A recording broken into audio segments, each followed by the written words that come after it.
Thank you, Grifster88. Welcome to the tavern.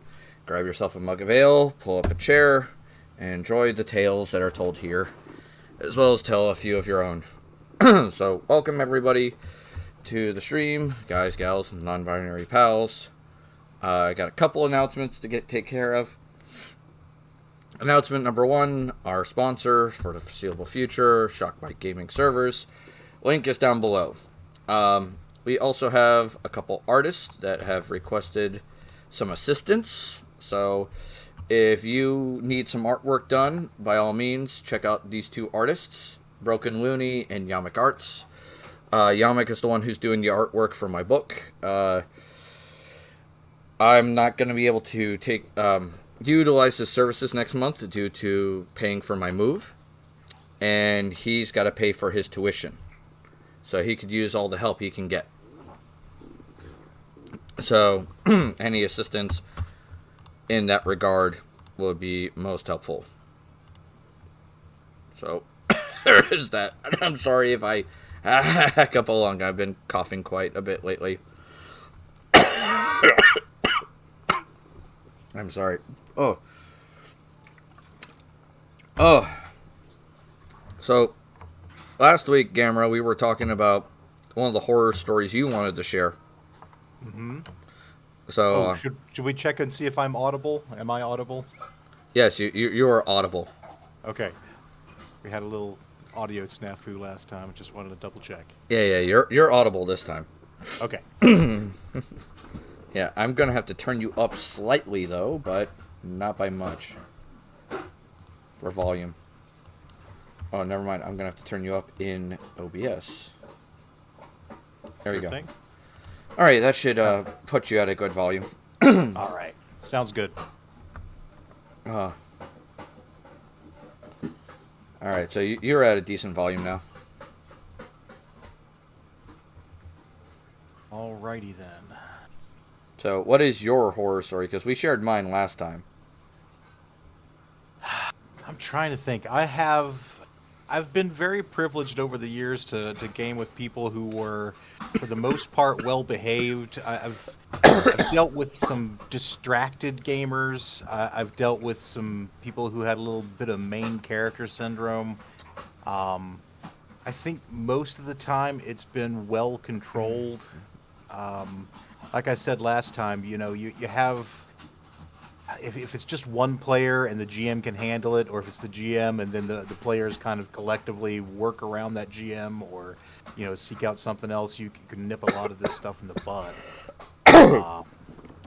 I've had a player once that ran most of the players out of the game. That was White Wolf. Yeah. You know the gentleman. I'm not sure which story we're referring to, but We use the term gentleman loosely. I use the term gentleman loosely. That one. Former landlord. Yes, the former landlord. Yeah, him. He had major main character syndrome. Yes, I have never had the displeasure of gaming with him or GMing for him, but I would not recommend it. It's a 0 out of 10. Would not recommend. But what I will say is, one of the ones that stands out to me from my own GMing experience is I was trying to put together a quickie, D&D campaign. And this was back in the era of 2nd edition. So this was when I was in college before 3rd edition came out. And we were just running all kinds of D&D games in our dorms, and we had a regular group of players, and somebody, new would occasionally drop in. And for this time, my buddies, Eric and Lawrence, were playing, and then we had a new guy who I'd met in some of my classes named John. And John was a problem. Oh, boy. John is one of those players that doesn't, I think, take the game seriously. It's just something to do. And unfortunately, do you happen to remember John's last name? I think I'm still friends with him on Facebook. I might be able to dig it up. Okay.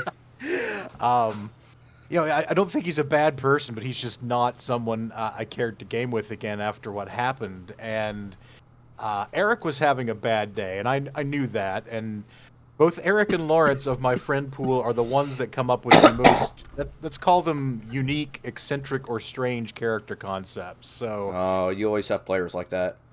yeah, Lawrence was playing, I believe he was a half-elven mage/cleric who So, had a... Mystic Theurge? No, this was 2nd edition, so he was a true 2nd edition multi-class. Oh, yeah. And he had a goat familiar, and his character was allergic to his own goat familiar, which is just so typical Lawrence, because that's just exactly the kind of stuff he enjoys. Yeah. Now, Eric likes to try unconventional race choices, and so he wanted to play a Firbolg. And a Firbolg at the time, I think it has become a little bit different in more modern interpretations, but it was basically a ruddy-skinned small giantkin. Yeah, I think the modern Firbolg is more mild. Yes.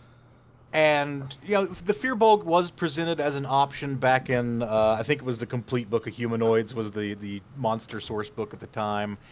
But the weird thing about Eric's concept is he wanted to play a Firbolg priest of Thor, and I did have the Norse Pantheon as an option in my game, but Thor is sort of infamous for being a giant killer. And then Eric's character was also a pacifist, so he was a pacifist priest of a war god. Which I was like, you know what? Eric's going through some stuff. He's got a concept. I'm just going to let him have it. Oh, okay. Yeah, it was a weird mix. John, I believe, picked up a half-elven rogue or thief at the time. And when I say he was a typical chaotic neutral, I don't know what his alignment actually was on paper, but he was a very typical chaotic neutral. Oh, which... And... yeah, what he did was they basically they arrived in town. They were going to start doing some, looking around for adventuring opportunities. And John had his thief climb up a wall and start throwing rocks at Eric's character.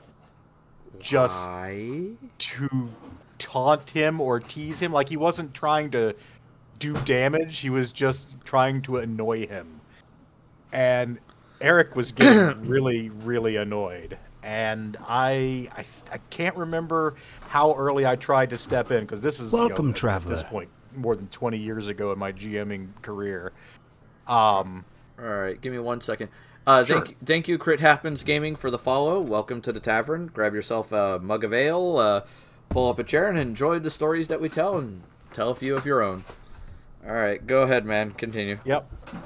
So, I don't remember if John came down from the wall willingly, or if I had had the town guard come out and warn him about that stuff to get him to knock it off. Like, But you when- there, stop that. Yeah, basically you're making a public nuisance of yourself. You're, committing assault. But when he got down off the wall, Eric at that point was pissed. And so his pacifism got chucked in the garbage as his character Oh, no. took his blunt weapon and introduced it forcefully to John's character's face. And at that point, I honestly can't argue with Eric. It feels completely justified. It's like, this guy has been throwing rocks at his character, so now he is delivering some payback. Crit Happens just went, nah, he didn't fall off the wall.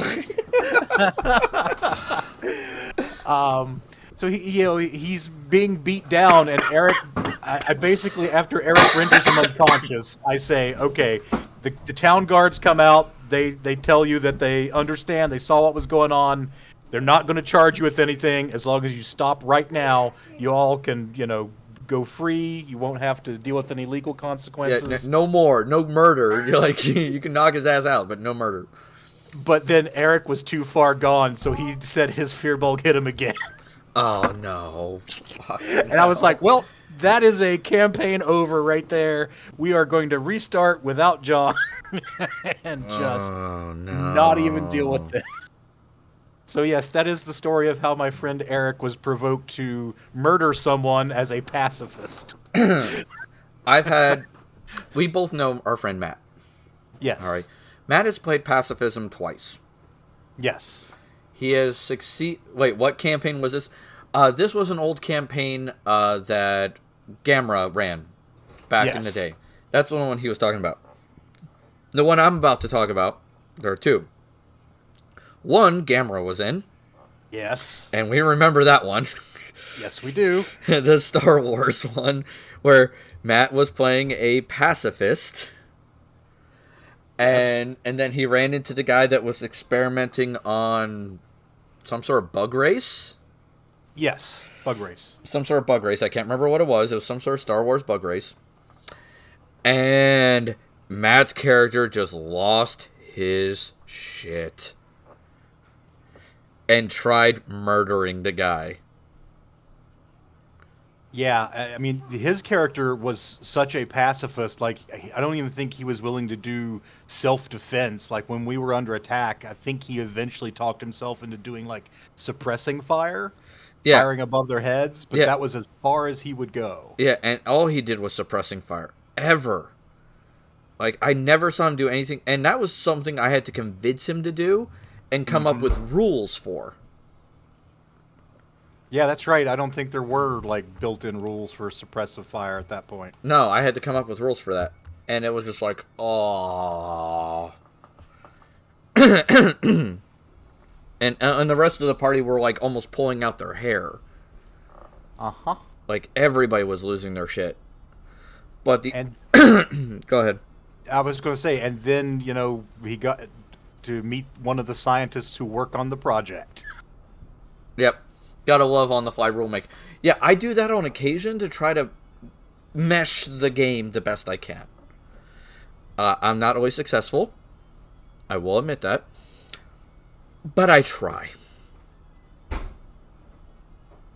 I try. If you hear shouting in the background, that is because my wife is literally shouting at my kids. They have not been listening lately. So, there is that. Yeah, to continue that story, as I remember, we found one of the people who'd worked on the project and wanted to interrogate him. Really pissed me off. Yeah, everybody in the party wanted to interrogate him to find out what the hell just happened. And he was unarmed. Yeah, he was. I'm the same. They went off the rail. Yeah, I'm the same. It goes from I can't do that to, well, you know what? I'll be cool. So now it's canon. Yeah. and just mentioned that too. It's like he completely went off the rails because like everybody else was like, he's unarmed, he's in a cell. Because when you first ran into him, he trapped himself in a cell. Yeah, to protect himself. Yeah, he didn't want out. He was a little insane at that point. Yeah, the guy was a little cuckoo for Cocoa Puffs. And it was just like, guys, oh shit. Come on, don't be a pain there. There you go. Guy was just a little on the cookie side. A little? Yeah, okay, a little. But, like, so, he was completely unarmed. He completely couldn't hurt you guys at all. And you guys had guns and lightsabers and shit. Of course. And I believe at that point you had a bomb. That sounds like me. I think you either had a bomb or like a potent grenade or something. I forget what you had something explosive because you were ready to use it to blow open the door if you needed to. Yeah. And it was like, in case you couldn't open the door. And I was like, okay. And it was just like, and Matt's character was just like, fuck it. I choose violence. And we're all like, wait, what? And then he got mad that we all turned on him. He was like, yeah. Yeah, like, all of us just lost it. We're like, wait, why are you choosing violence? Like, even the Sith was like, dude, what? Like, the Sith wasn't even shocked. It was like, I'm proud of you and all, but what the fuck? Yeah, that was... And, you know, we stopped him from killing the guy, thankfully. But... Oh, yeah. I think what got me was that Matt was trying to justify it as good role-playing afterward.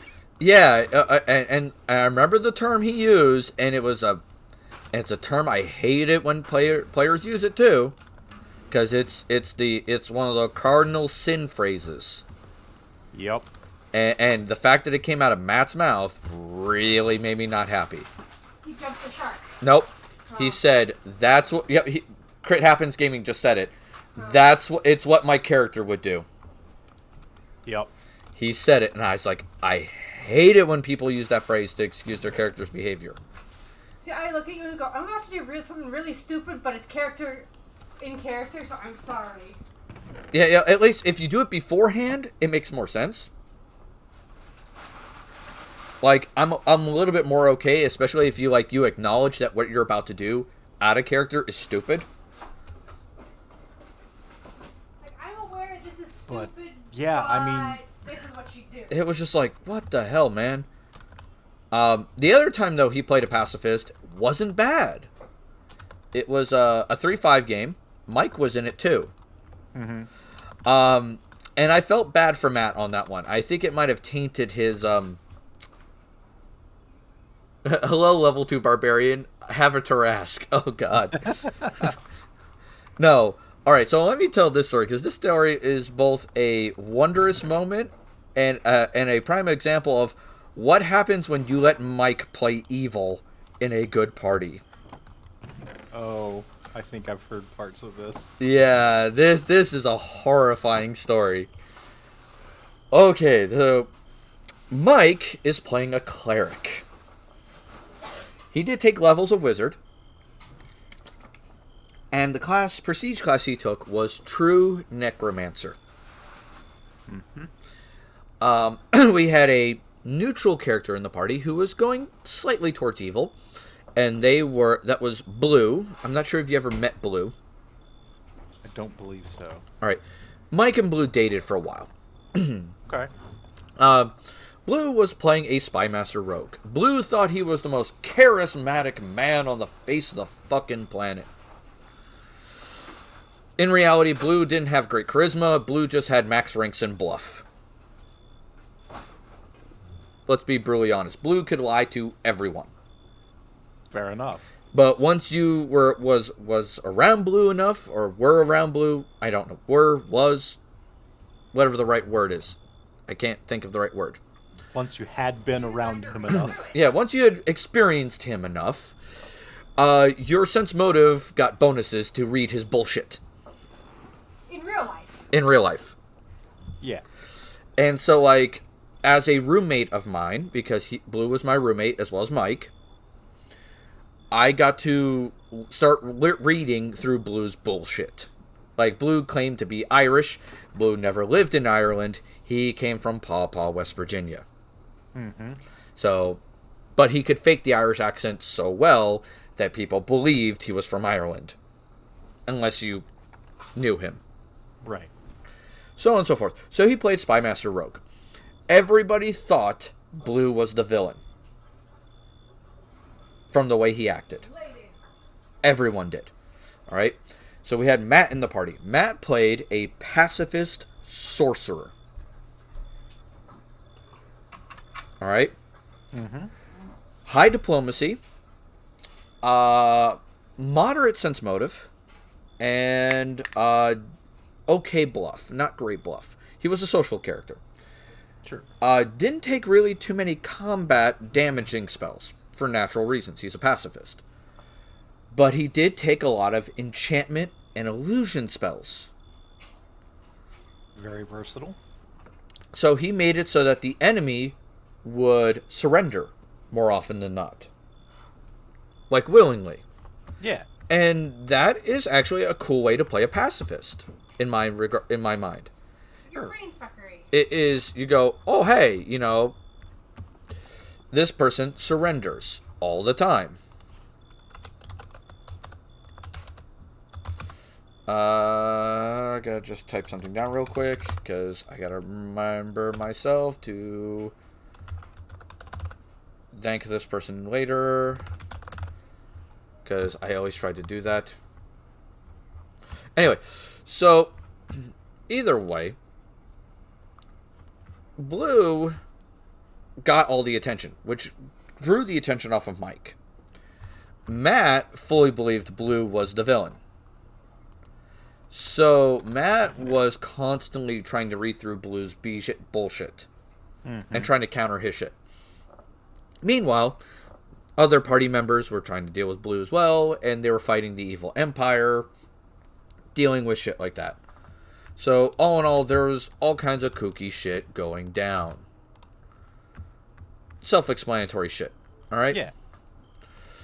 Meanwhile, Mike is, like, walking past... How do I put this? Like, enemy cities, and creating plagues that would create zombies. Mm-hmm. And skeletons and other fun undead. And this is also the character that Mike created that came up with the infinite undead chain of bullshit, as Anne puts it, or as other people put it as well. By creating undead that can make undead. Yep. And it works in 3.5, and it works in Pathfinder, and it also works in 5e. Because it's literally, you're making a chain of command. Yeah. With your undead. Go figure. So, lo and behold, he's sitting there doing that with the evil empire and doing all that jazz. That's a chain and a half. So, we get towards the end of the game, and Mike decides that he's going to put his plan finally into fruition. He then awakens a dark god. Alright?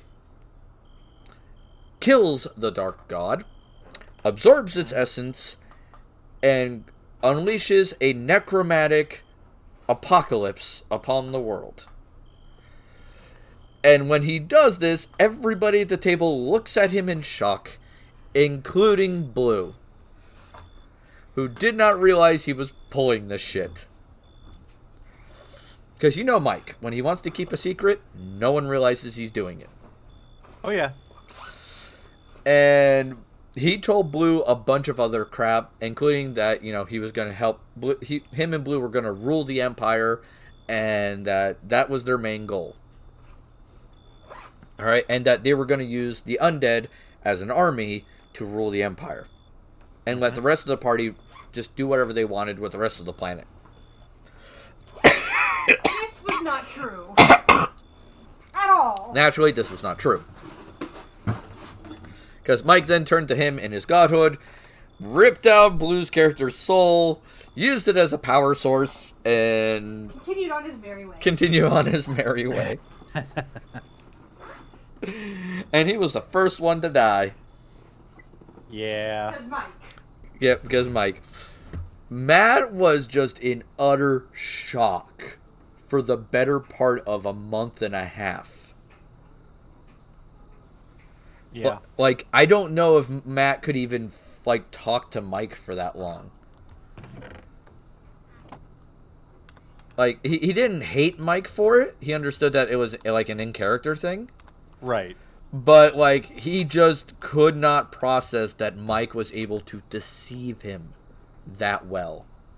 Yeah. Yeah. And then Matt looked at me and goes, "Did you know he was doing this?" And I went, "Yeah." It's like, I was very well aware of Mike was planning. And I was just like... Let's watch this happen. I was like, I'm going to let it happen. If no one catches it, no one catches it. Yep. It's not my job to save their butts. It was still a fun game until everybody died. Oh. From what I was told. No, even most of the players thought it was a hoot. Though I've only had one game. I've only had one game where PvP actually went well. Other than that, because that was more of like not necessarily PvP, more of a apocalyptic event that just ended the game. Right. It's character goals that weren't aligned. It wasn't like necessarily directly PvP, except that bit at the end with the ripping out the soul. But yeah, I had one game where PvP happened. What is your stance on hostile player interaction? I'm usually not a fan of it. I would say I do not like player versus player interaction. What about you, Gamera? Would you agree with that? I would say that I generally don't do it. There have been rare exceptions, and it's usually been something that was sort of pre-planned. To give you a brief example, not to sidetrack things too much, I had a friend joining a college D&D game, and we had planned together that his initial character was going to betray the party to kidnap an NPC, and then he would bring in a new character that was entirely trustworthy. So it was, a betrayal from an unexpected place, but we made it clear, like this one's on the level, this new character. It was just a plot element, so you guys don't have to like constantly watch your back, because I think that's what frustrates me about hostile player interactions, is that you always are trying to keep an eye on what everybody else is doing rather than focusing on having your fun. Yeah, I would agree. It can be done well, but it takes the right group and a good GM, and I would do it sparingly. Yeah. I normally run if it enhances the story, go nuts. If it something that is going to cause issues to the story / party, then no. Oh, we finished Erebus. Yes. Erebus is done. Okay. I'll collect the rewards in a bit. So that is the completion of Erebus, the Moon, Atrium. I don't think we can do Primordium. That just leaves Exploration. Yep, and the challenges, but, I'm not overly gung-ho if we don't get all the challenges done. Me neither. So I'd say just once Exploration's done, then we're done. Yeah, we can... If we have anything that we want to tool around with just to have fun, we can. Yeah, I'd say just the bee thing. I would say the one PvP event I had that worked out really well, though, was the first time I ran Traviel, which was called Freedom at the time, had a PvP event. I had 21 players in the game. That's a lot. Yeah, I wasn't the only DM. Okay. So there's a reason behind that. So it was the second D&D game I've ever ran. Mm-hmm. So I didn't understand that there was a max player limit. And as I kept accepting players and getting more, I eventually got sub-DMs. So I got 3 sub-DMs, and each one ran a 7-person group. And I was bouncing between each group. Mm-hmm. Group 1 was the go-to-line party. Group 2 became the neutral party. And Group 3 was the evil party. Sure. Group 1 was led by my friend, was Matt. It was led by Matt, and Zach Davis was the other guy. Zach was a lawful good fighter who often got confused for a paladin. And Matt was a druid. Okay. The neutral party was led by a gentleman named Chris and his friend John. Different John than yours. Okay. His last name was Christodulu. Kind of Yeah, big, definitely. heavy set guy. Rose, go to your room. I didn't get my meds. Go to mommy. Ask her for the meds.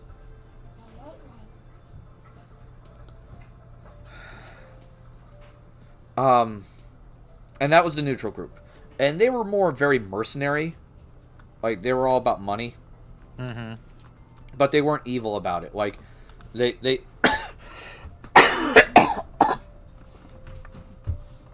they tended to work for whoever paid them, but they weren't jerks about it. Like, they weren't going around murdering people. Just for the money. Rose, take your medicine. Yeah, take your meds, Rose.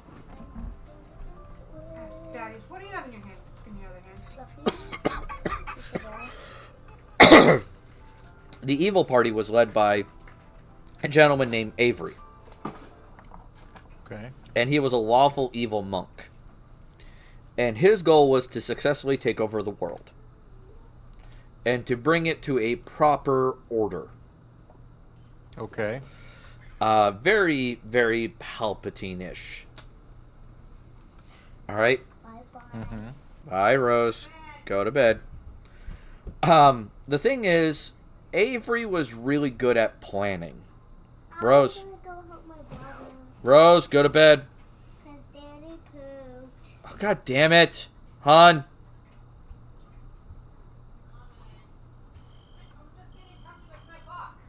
I know.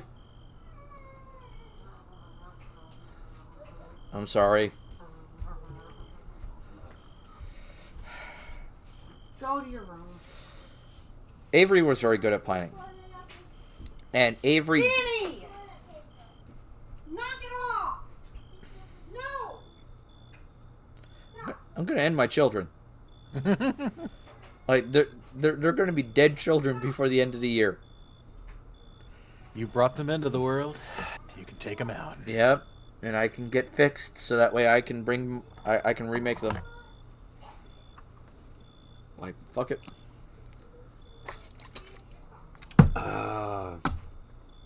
Need something stronger than tea for this bullshit.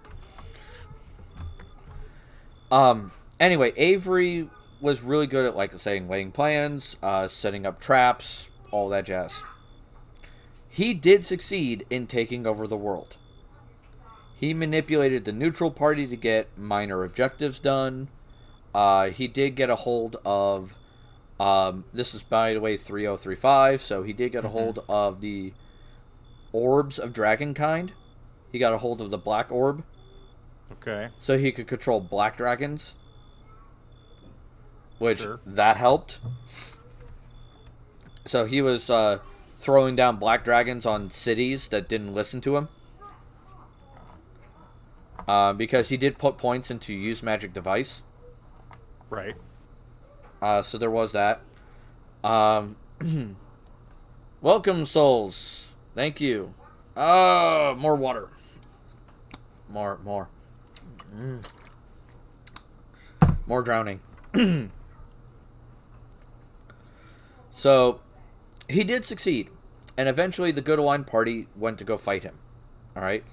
This split the neutral party between the two parties, and eventually they both took sides. So, eventually the last game fight occurred between the parties. The Good Align party had some flight capabilities on the fighter.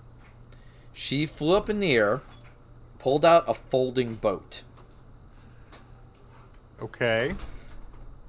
and unfolded it into a sailing ship and dropped it on the monk. Nice. Now, I looked up what would happen and how you dodge this and all that jazz, because you can't just insta-kill someone. Right. And it was a reflex save. Yeah. The monk lived. Mm-hmm. Because the monks have evasion. Yes. So, anything that says reflex for half damage, your evasion can say you take reflex for no damage. Right. So, the monk took no damage from a falling sailing vessel from the sky. Awesome visual, though. Oh yeah, awesome visual, just like, what the fuck? So then the monk decides to one-up the fighter. Flies up, punches the fighter down into the ground. Returns the favor. Pulls out his own folding boat. Drops it on the fighter. And his folding boat was filled with alchemist fire. Oh. So, dead fighter. Yeah. Like, half damaged that bitch. And everybody's just like, ah! Now, the monk did get killed. Eventually. Because the Good Line Party did have a second fighter. That was lawful neutral. They also had, like, Matt's druid did eventually pin down the monk. Mm-hmm. And the fight did continue on for quite a while. But the monk did get killed. The monk had a contingency spell cast on him.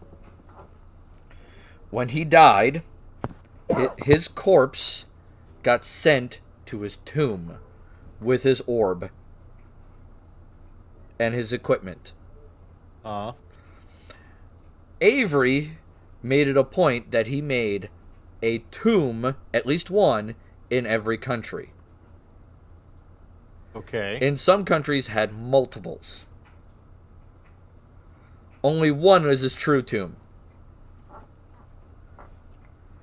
And he basically loaded them with traps. Nice. And nobody knows which tomb is the true tomb.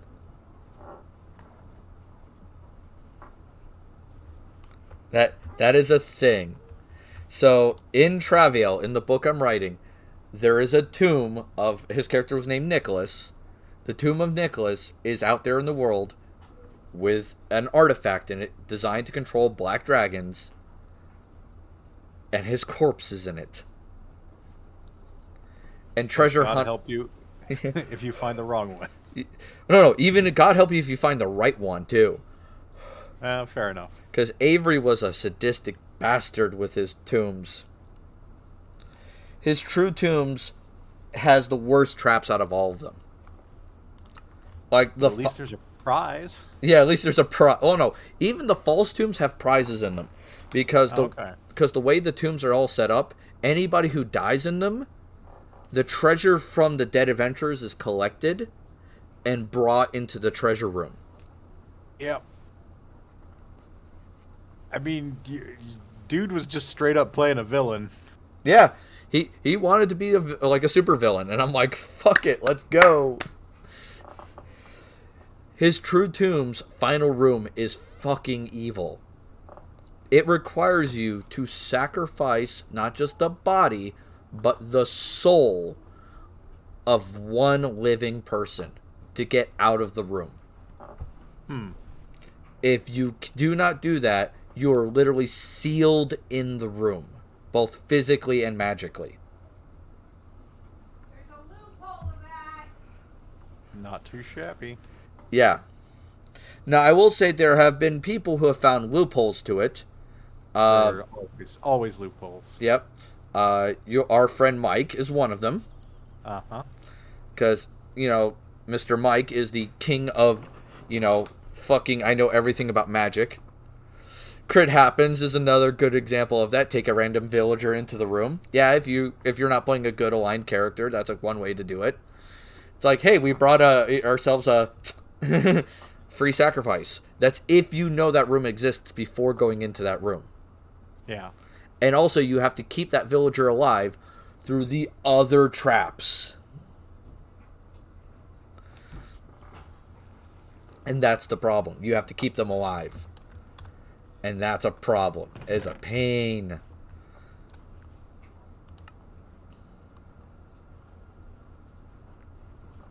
It's like, good lord. Avery was a sick, sadistic bastard.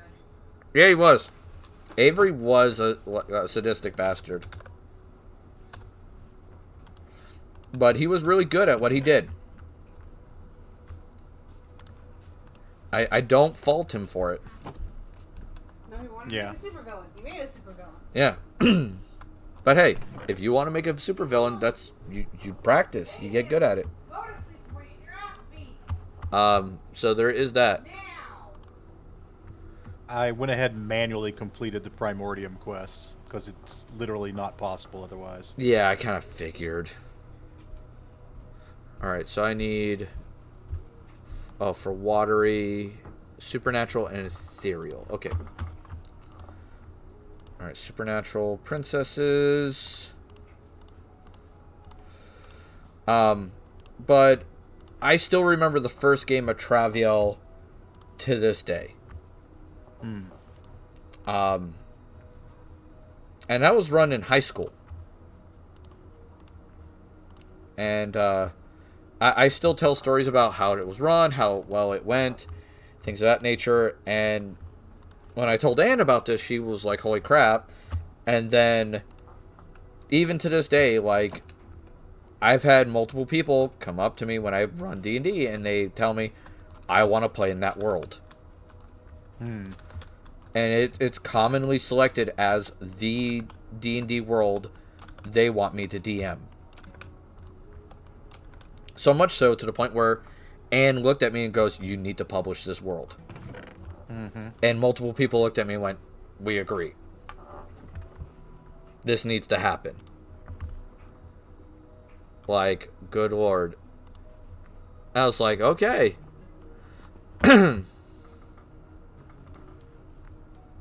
And that's why I'm, like, writing it as a book. I do feel bad, though, for the artist I have, because I can't afford them next month. Right. And I kind of hope that it works out. Alright, collecting drones, going there. There is that. I'm trying to think, though. Well, here's the thing. What's the weirdest gaming system you've probably tried? Ooh.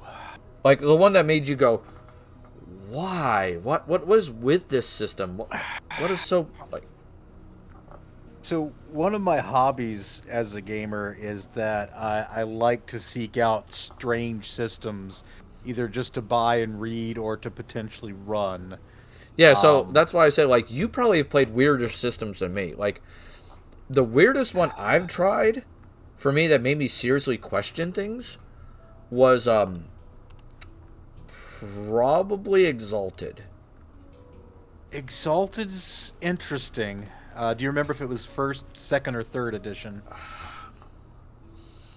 Let's see, Dawncast, Twilight Cast, Those are pretty consistent. the Dragon Blooded.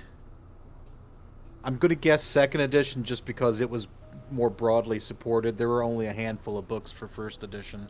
Yeah, I want to say it was probably second. Crit Happens Gaming. I tried a custom-made system about 5-6 years ago. We got one test session before I went. Yeah, nope. They tried to mix D20 with a D10 system together and did not work well at all. Yeah, D20, D10 do not play nice with each other. I can say that much. Yeah. I've played some Exalted. I enjoyed the couple of sessions we got. Exalted is... I mean, it's not a hard system to understand, but it is so poorly balanced. I had Exalted mixed with Scion. Okay, well, that is even worse balance. Yeah. Like, oh my god. Like, we had guys running around doing 120 ag a round. Yeah. And I was just like, what the hell? The one Exalted campaign that I was in for like 3 sessions, so I used the word campaign in kind of air quotes. Loosely. My friend Eric, again, was playing, I believe it was a Dawncast Solar, and we had encountered this group of people that were living underground who were... Like, they had a religion based on the idea of what the sun was, but they hadn't seen the sun in hundreds of years. So he looks at his character sheet and comes up with a combination of charms, and he thinks, maybe I can punch through the roof of their cavern to show them the sun. And he almost succeeded. He needed something like 40 successes or something. And that's my memory of Exalted. But actually, what Crit Happens reminds me, I have both tried to create a custom RPG, and I have been a playtester in other custom RPGs. And I suppose, I don't know that I would call them the strangest experience, but it is certainly a unique experience to try and do custom stuff. The one I tried to put together was... loosely inspired by like a D20 style system, and I was going to run like a pulp superheroes game, and after one set of adventures, like I think we did 5 or 6 episodes, and then I was like, you know what, I'm just going to do GURPS. GURPS is good, let's do GURPS.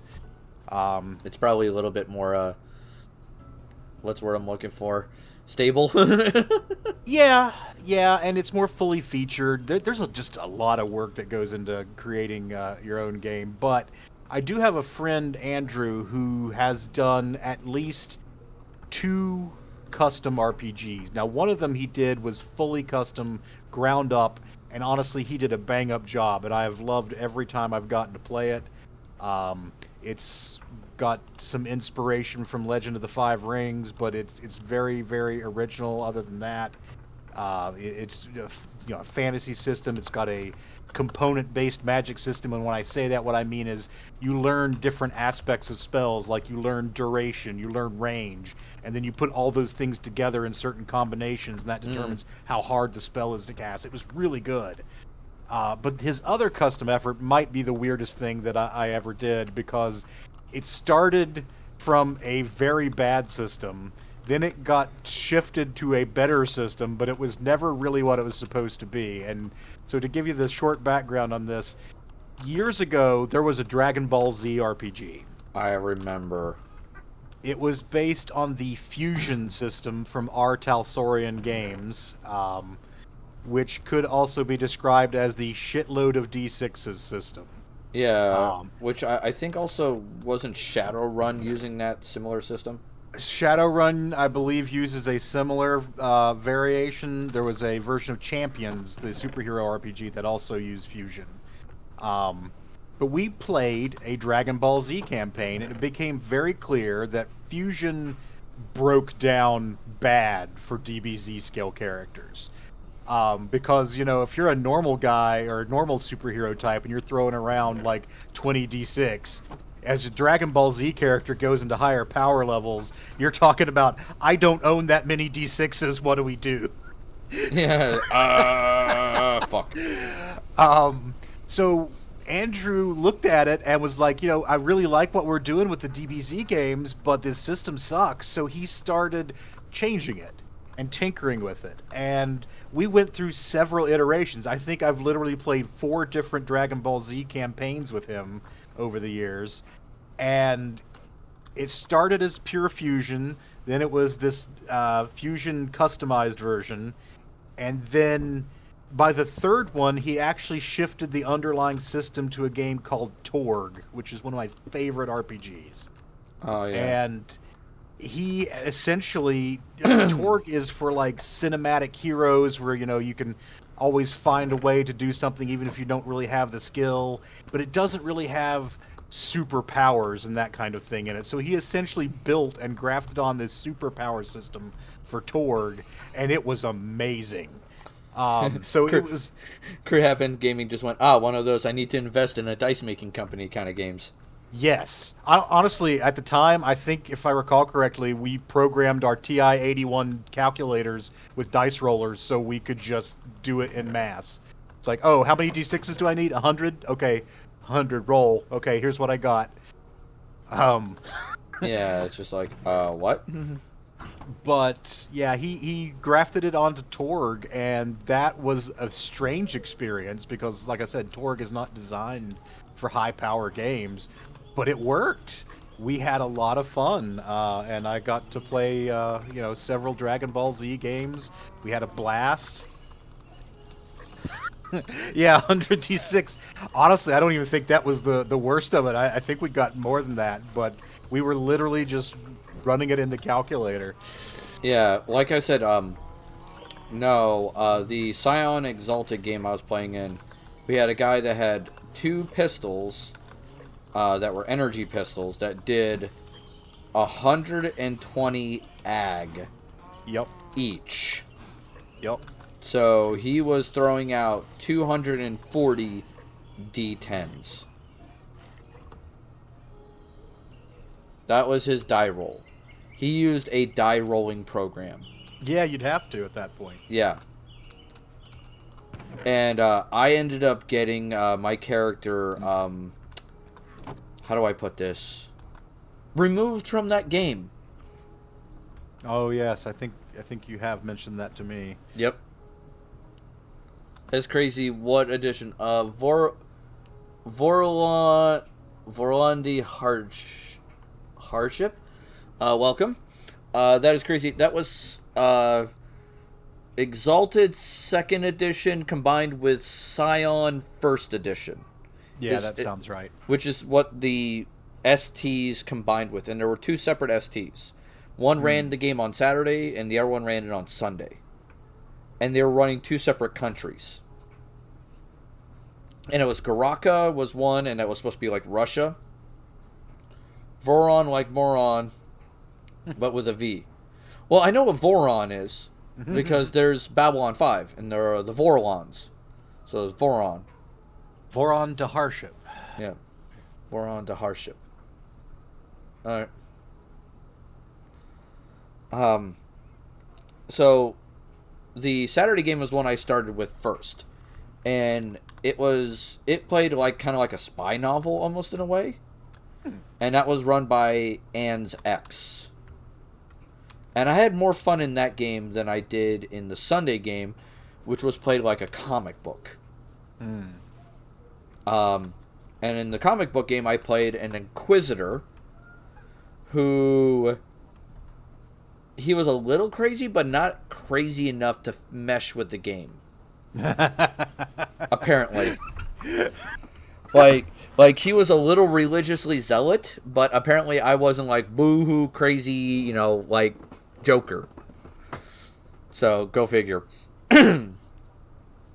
But my Saturday character was a guy from the woods, and he was a Dawncast. He had a sword and a shield, a little musical instrument that he played just to keep himself sane, and he wanted to defend people. That was his whole shtick. And he took on a big, giant monster, a la like Shadow of the Colossus. And he ended up making a deal with the primordial creatures of the world, and he became their harbinger of the end of the world. Which everybody else in the game had some of the epic attributes, but they didn't have the purviews. Okay? So they didn't have all the Scion purviews. They just had just the stats and the exalted abilities, if that makes sense. Mm-hmm. So there is that. What is going on? Yes, my wife wants me to tell everyone how she fucked over the game after I left, because she did a fuckery on it hard. Mm-hmm. So anyway, my character ends up making a deal and gets the Scion purviews. Right. And one of the purviews I get is I get water, and I also get Guardian. Now, water allows me to get my energy essence back by absorbing any body of water, or any essence of water. Which is cool. It's neat. I can absorb, like, a lake, a river, whatever. So that's helpful. And Guardian allows me to intercept attacks with people I want to protect, and take the hit for them. As well as, at higher levels, negate damage, and then hit with my soak, which is negating more damage. So I'm a beefy tank dude. Now, the players, for the most part in the game, don't have any problems with this, because I'm their beefy tank dude. Until they start acting asshole-ish. Yeah. They're killing people. They're just kind of, like, they're stealing from people, they're killing people. They're being murder hobos. Alright? One of the players starts treating Anne very poorly, both in-game and out-of-game. For instance, they don't tell Anne, like, when Anne built her character, she didn't know how White Wolf or any White Wolf system works very well, alright? She didn't know about merits and flaws, how they work very well, things of that nature. So, several of the players talked her into getting the flaw Vice, and they got her a Vice of Lust. And they gave her 3 points of Lust. Which a 3-point lust is bad, but it's not insane. You get what I mean? Yeah. And she's also the party's healer. Alright, they made her the party healer. So one guy is completely covered in third-degree burns from the party. He's barely alive. Alright? At this point, they force her to roll for her lust. And I hear this story later on, because I'm not part of the game at the point. But I hear the story later on, I'm like, dude's covered in third-degree burns. What the fuck? Like, how would that trigger someone's lust? Yeah. That's a bit much. And one of the players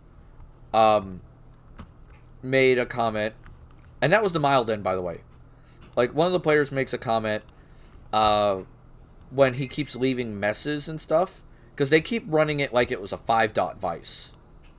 Mm-hmm. And I was like, this is not cool.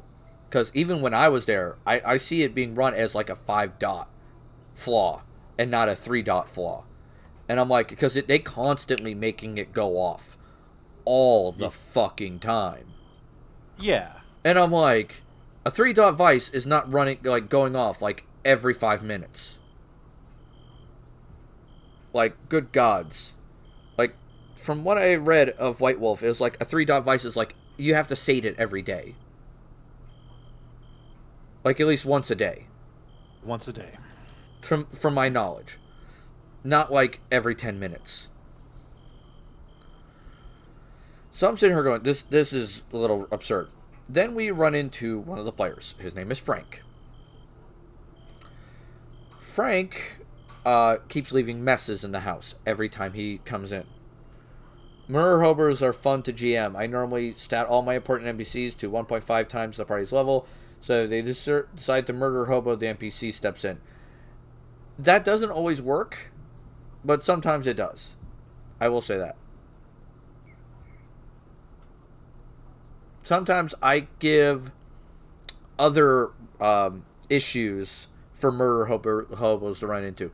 Not necessarily a superpowered NPC, but sometimes the government will step in with a lot of NPCs. Yeah.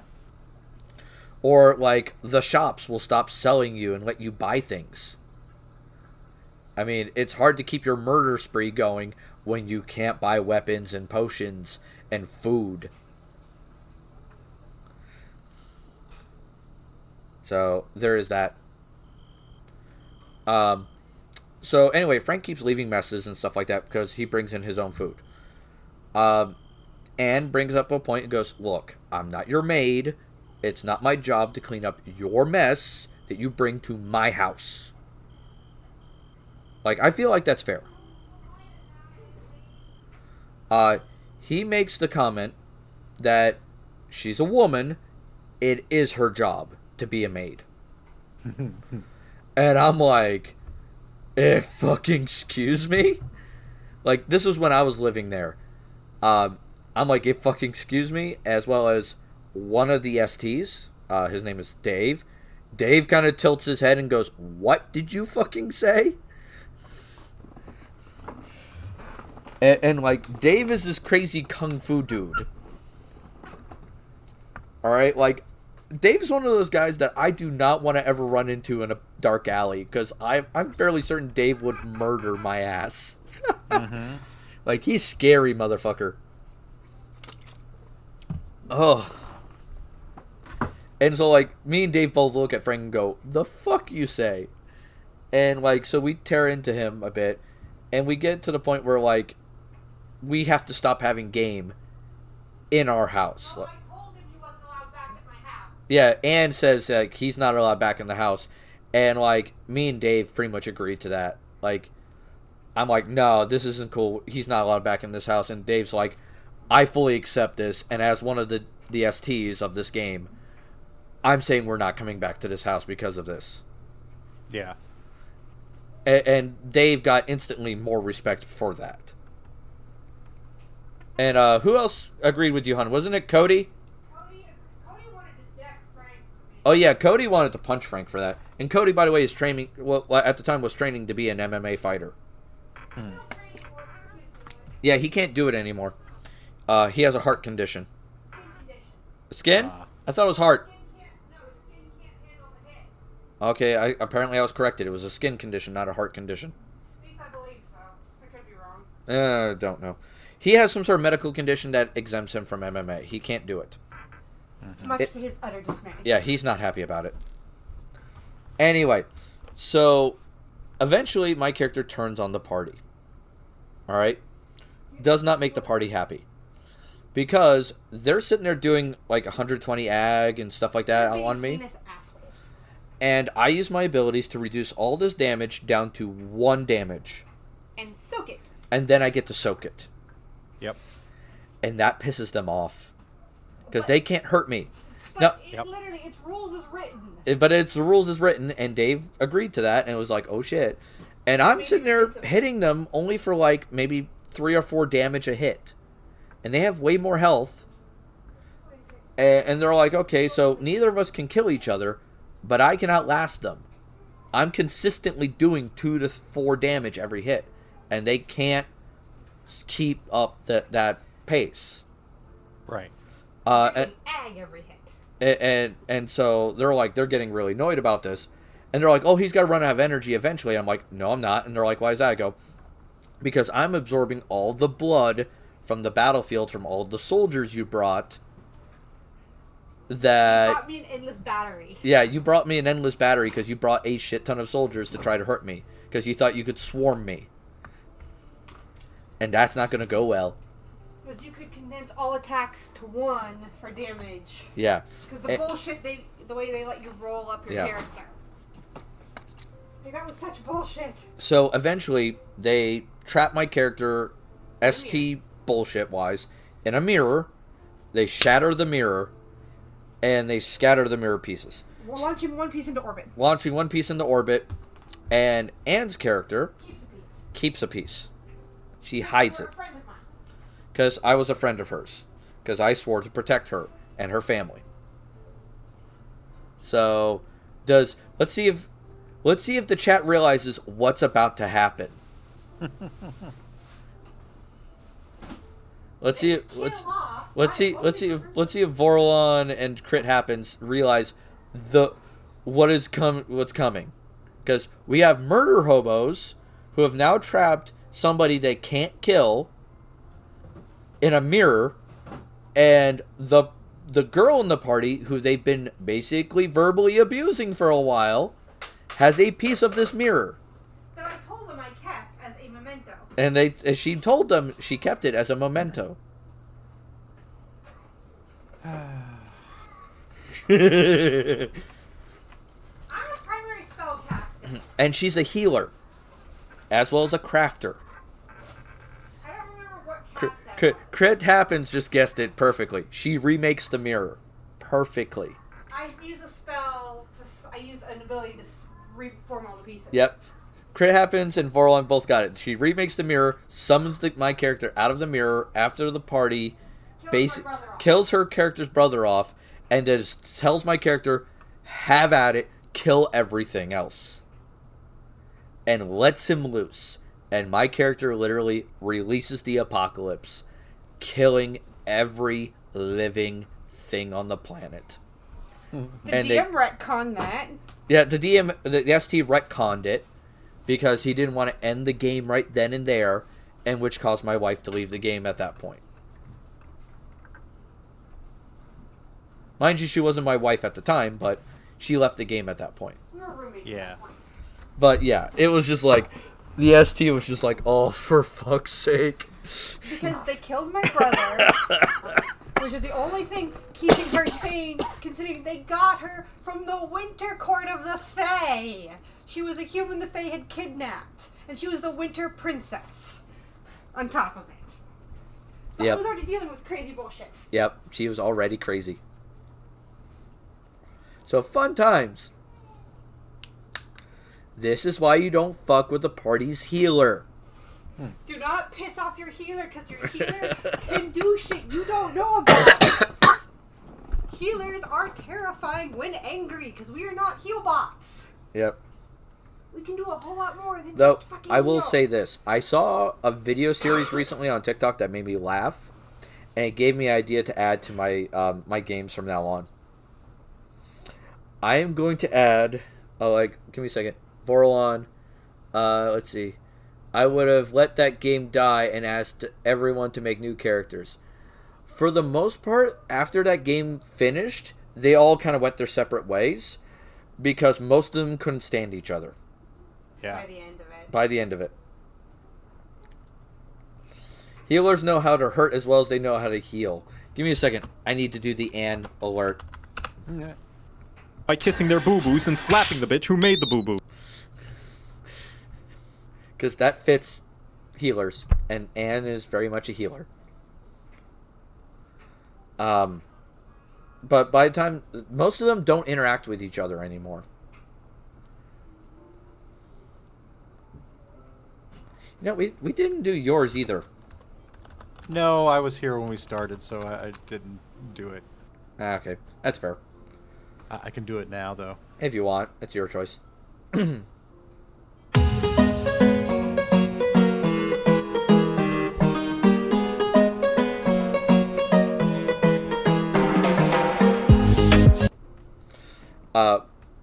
Bad games kill friendships. Yes, that's very true. Bad games can kill friendships. By the way, for 50,000 points, by the way, channel points, you guys can get your own audio-visual entry. Just to let you guys know. That is a thing. The reason why I picked 50,000 points is so that way I can get to know you, and I can pick something that is appropriate for you. That's the reason why I did it. God. But no, the video series I saw that made me chuckle, though, was, it was a story about a D&D game, and one of the things is they go to hell, and they run into what they call the Archfiend of Customs. Okay. Which is essentially a customs agent of hell. Right. And so, he has them fill out, forms and everything to go into hell, so that way they don't fuck over the ecosystem of hell.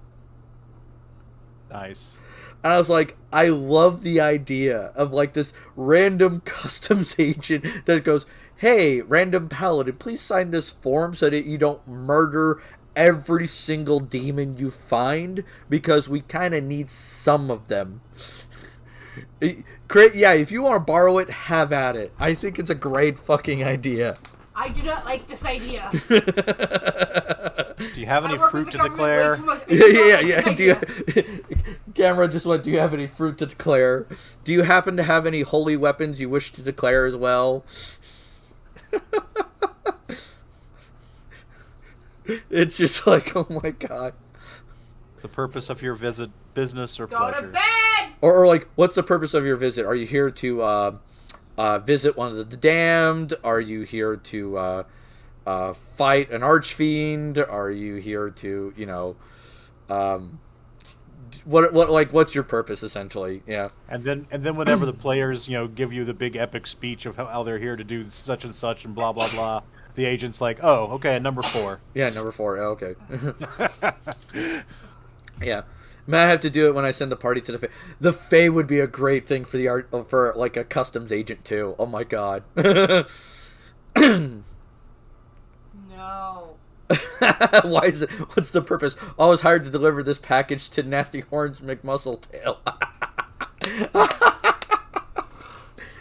But no, this Archfiend of Customs explains in their game the reason why he exists is so that because a cleric once went down there on drugs, and his bad acid trip changed the perception of hell, so it fucked over their ecosystem.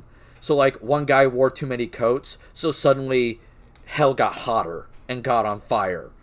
And And then like the Archfiend of Custom like looked at him and goes, "What is with your people? Like, are mortals afraid of goats or something?" And they're like, "No, why?" It's like, then why the fuck do we keep getting goat legs? Like, what do you keep giving us goat legs? It's like, oh Jesus Christ.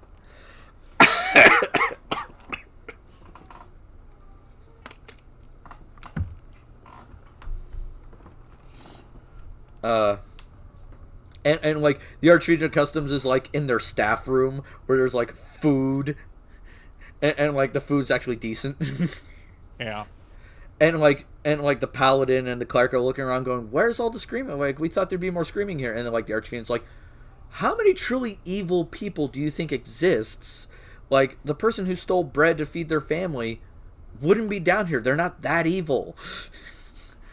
Or like, you know, the guy who wears two different types of cloth, unless they're just that garish, they wouldn't be down here screaming. It's like, it's not that bad. Deal with the truly heinous people. Yeah, only the really evil people come down here. Or the dumb. That, you know, make the, you know, the thing. What do you mean you need to inspect it? No, I don't know what's in it. I need a game to DM. Vorlon, if you haven't DM'd a game, I would highly recommend probably 5th edition D&D first. It is more simplistic on the rules. It's easier to storytell. And then once you get into the swing of things, you can find a system that more works for what you're aiming for. At least for if you want fantasy. If you want more sci-fi, Star Wars D20 is usually pretty good. I'd highly recommend that.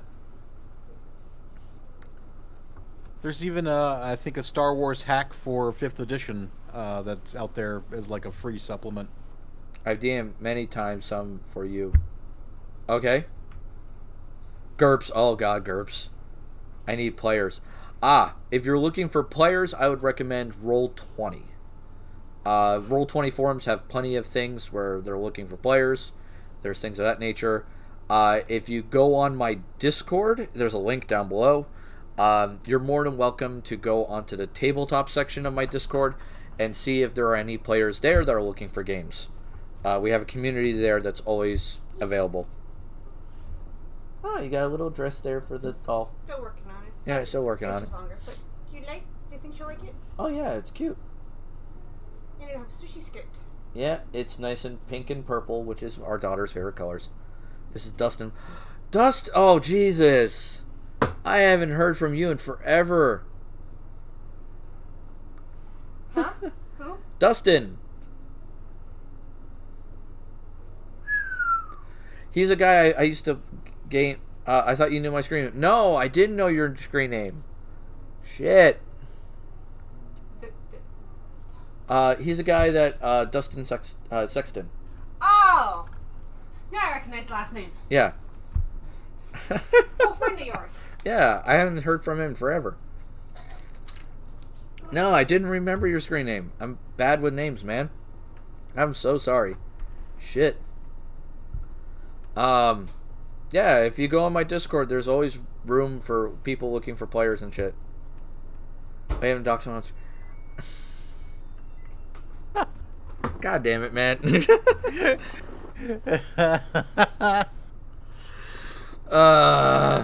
My homebrew Say his address and phone number. Yeah, it's just his name, shit. I'm gonna Google it now. What was it? Dustin Smith Jones? My homebrew takes 5e base and adds 2nd and 3-5 rules for quality of life. That's not always a bad idea.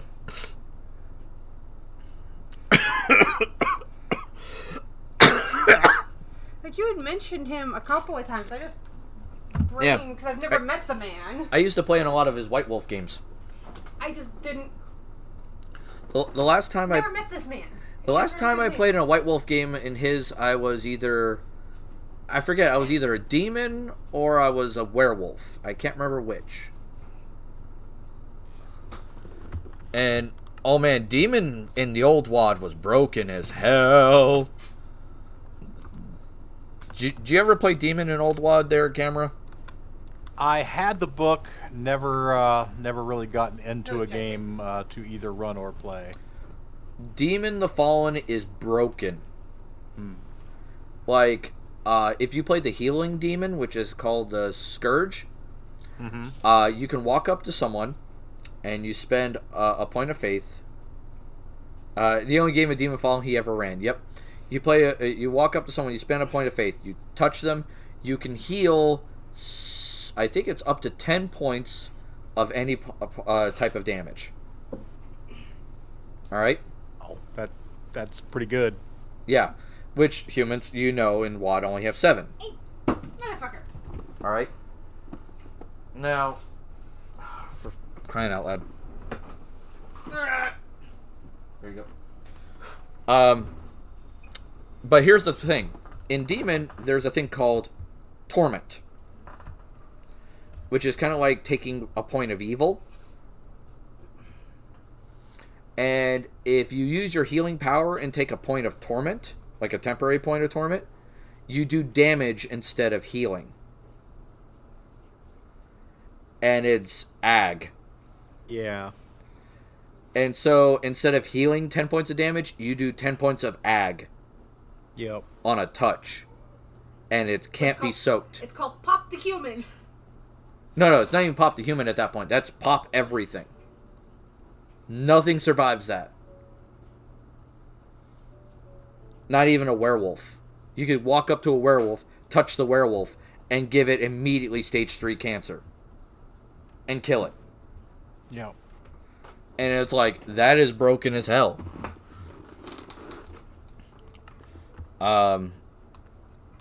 There is, I think the Scourge, that was the one that was all about fire. And Werewolf can win with the right build. Yeah, but that's really hard. Because that's only like the healer's level 2 power. If you get the healer's level 4 power, the Werewolf has no chance of winning. Because you can do that healing power from a distance.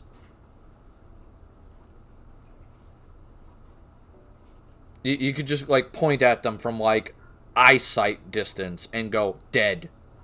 And there's nothing they can do to stop it. They're toast. Unless they kill you before you see them.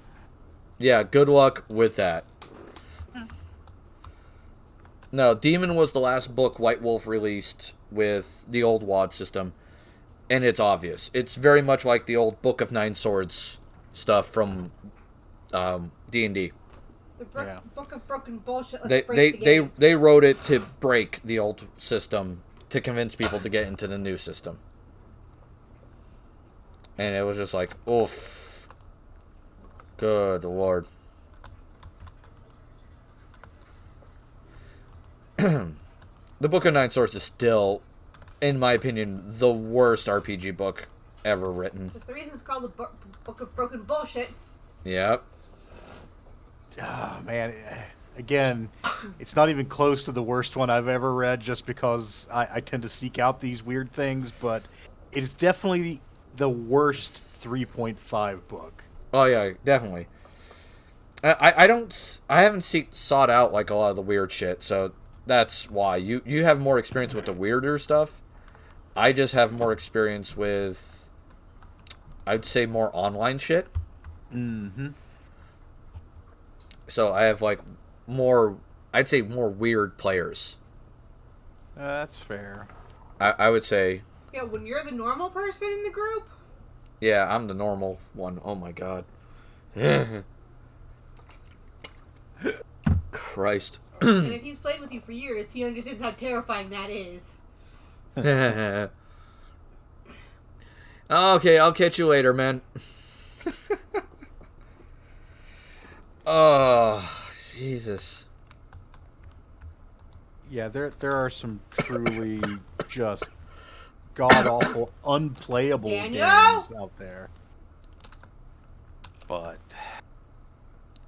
of something that a major company has put out, the Book of Nine Swords is very, very questionably balanced. I think, honestly, my personal opinion is they released that on purpose to kill 3.5. I think they released it on purpose. My guess at the purpose is more that wasn't even attempted to be they balanced. were testing ideas for 4th edition. Because basically in 4th edition, everybody became a menu of powers. And that book turned fighters into the menu of powers. Yeah, it just felt like to me they were almost going out of their way to do as much damage as they could to 3.5 with that. That's just the feeling I got from it. Sure.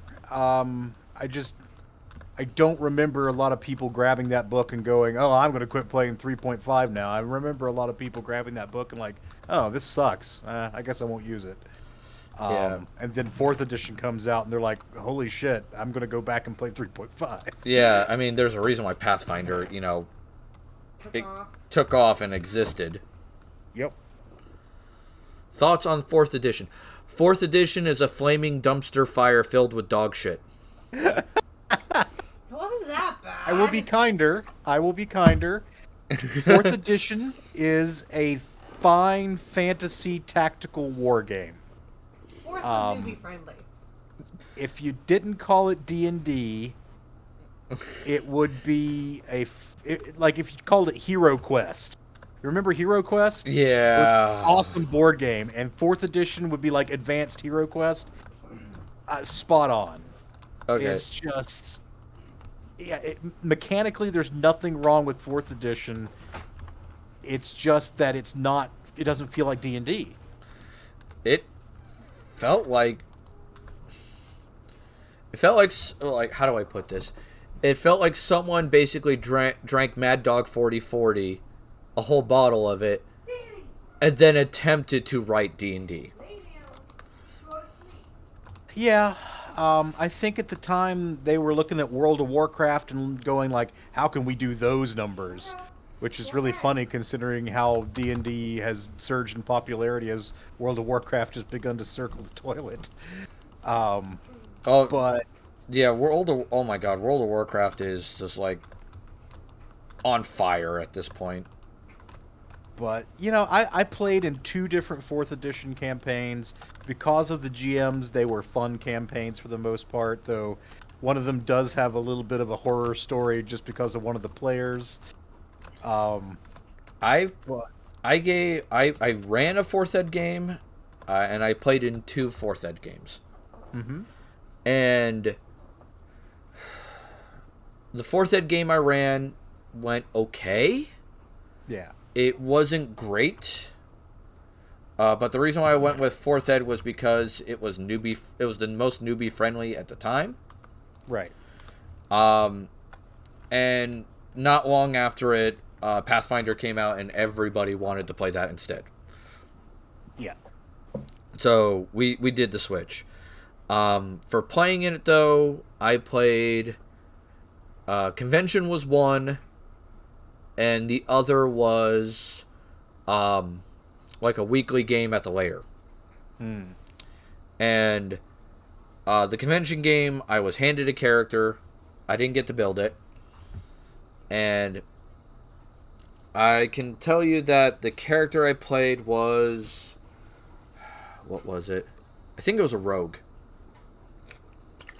I think they handed me the rogue because, like, I mentioned that I played a lot of rogues in 3.5. So they're like, okay, yeah, you'll play this rogue. You'll be fine. And when I played the rogue, and I went, this plays nothing like a rogue. Or, I think the words that came out of my mouth was, if I wanted to play a murder hobo, this is what I'd play. Because that's all the 4th ed rogue was good at, was fighting. It couldn't stealth worth a damn. Its trap abilities were pathetic at best. I was just like, what is going on here? Well, I mean, yeah, 4th edition was focused on combat. Yeah. That was very much true. And the other game that was the weekly one, I did Wizard. Mm-hmm. I decided to play Wizard. And I made a comment. I was like, what is the difference between this and Sorcerer? Because I had a hard time finding the difference between it and Sorcerer with the way the powers worked. Yeah. Because it didn't feel that different. No. And I was like, this is not good. It was a really bare bones design that made a lot of the classes feel very samey. I will say though, what is it? I still have 2 people to this day that fight me on 3.5 being better than Pathfinder. Their argument is that 3.5 is far superior than Pathfinder. Why? That is my question. I do not understand their logic behind it. I mean, the most solid but still tenuous thing I could think of as an argument for that is, well, 3.5 isn't as bloated as Pathfinder. And, you know, if that's important to you, that's literally true, because Pathfinder literally includes all of the 3.5 books as options. It's basically a new iteration, and it's got all kinds of material. Okay, why is Pathfinder so great? All right, so to understand why Pathfinder is so great, we have to go a little bit into some history here. All right, so 3.5 was D&D for a while. All right, we had it for what, almost, I want to say 10 years? I mean, third edition launched in 2000, and it and 3.5 lasted up to about 2009, 2010. So about 10 years. So between 3.0 and 3.5, 10 years. Yeah, yes. about 10 years. And it was decent. But the biggest problem that 3.5 had was when you built a character, it always started, you had the base classes, and there were only so many. I forget what was like 8, 9 of them? If memory serves. I want to say there was like 11. 11. But they were all the same. If you started less than level 5, your class was relatively the same if you picked fighter. With few exceptions.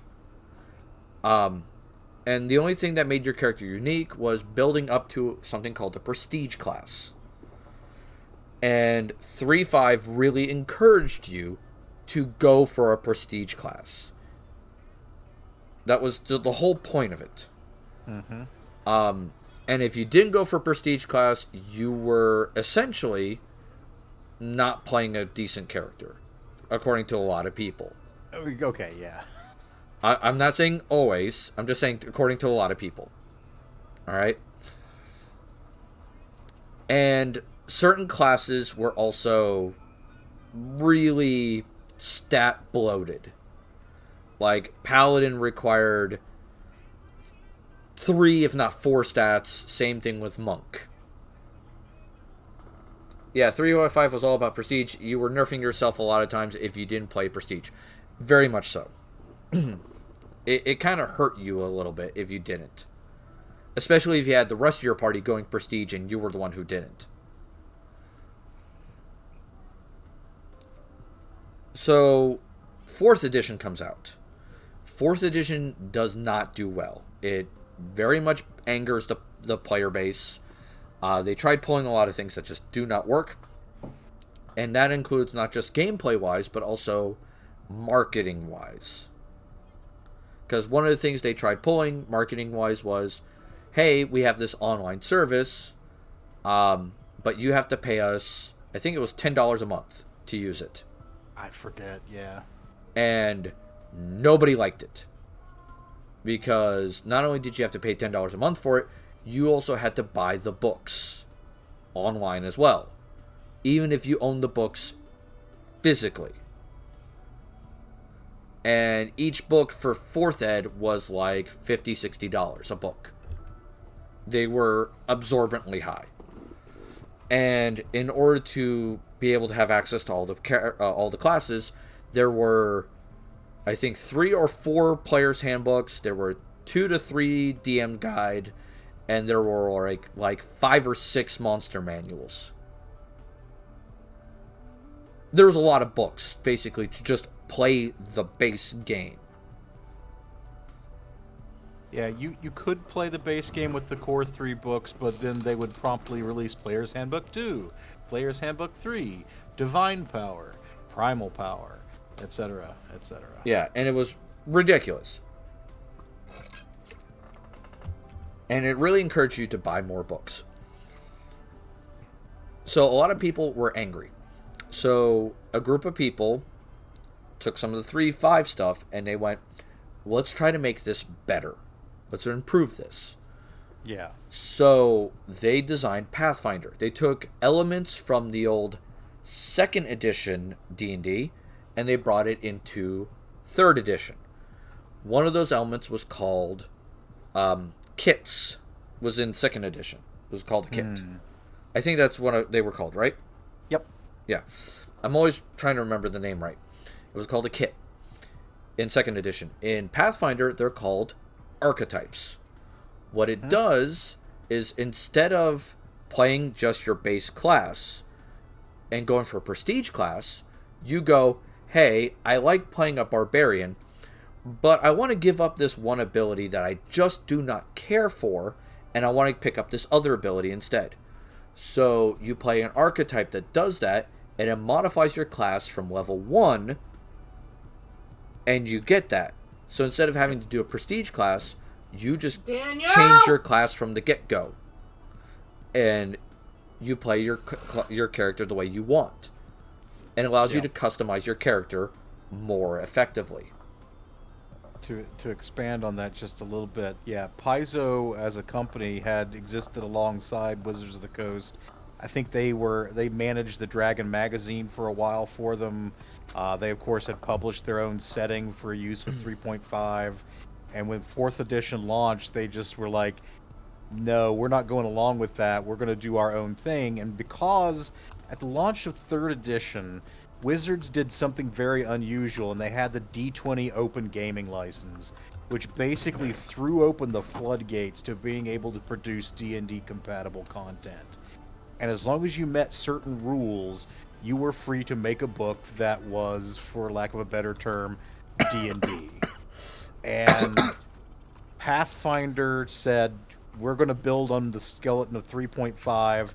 It's going to be called Pathfinder, and it's essentially come to be known as D&D 3.75 for a lot of folks, because it takes all the lessons that have been learned over the life of D&D 3rd edition and just expands on that and iterates. Like, some people even forget that Pathfinder does have prestige classes, but it just has this tiny set in the initial rulebook release, because very quickly after that they did the archetype thing, which, yeah, it basically is like bringing back the old kit system. So you want to play a swashbuckler? Cool. You don't have to take 5 levels of thief and these particular feats and this level of fighter to meet the requirements to get into a prestige class. You just take fighter with the swashbuckler archetype.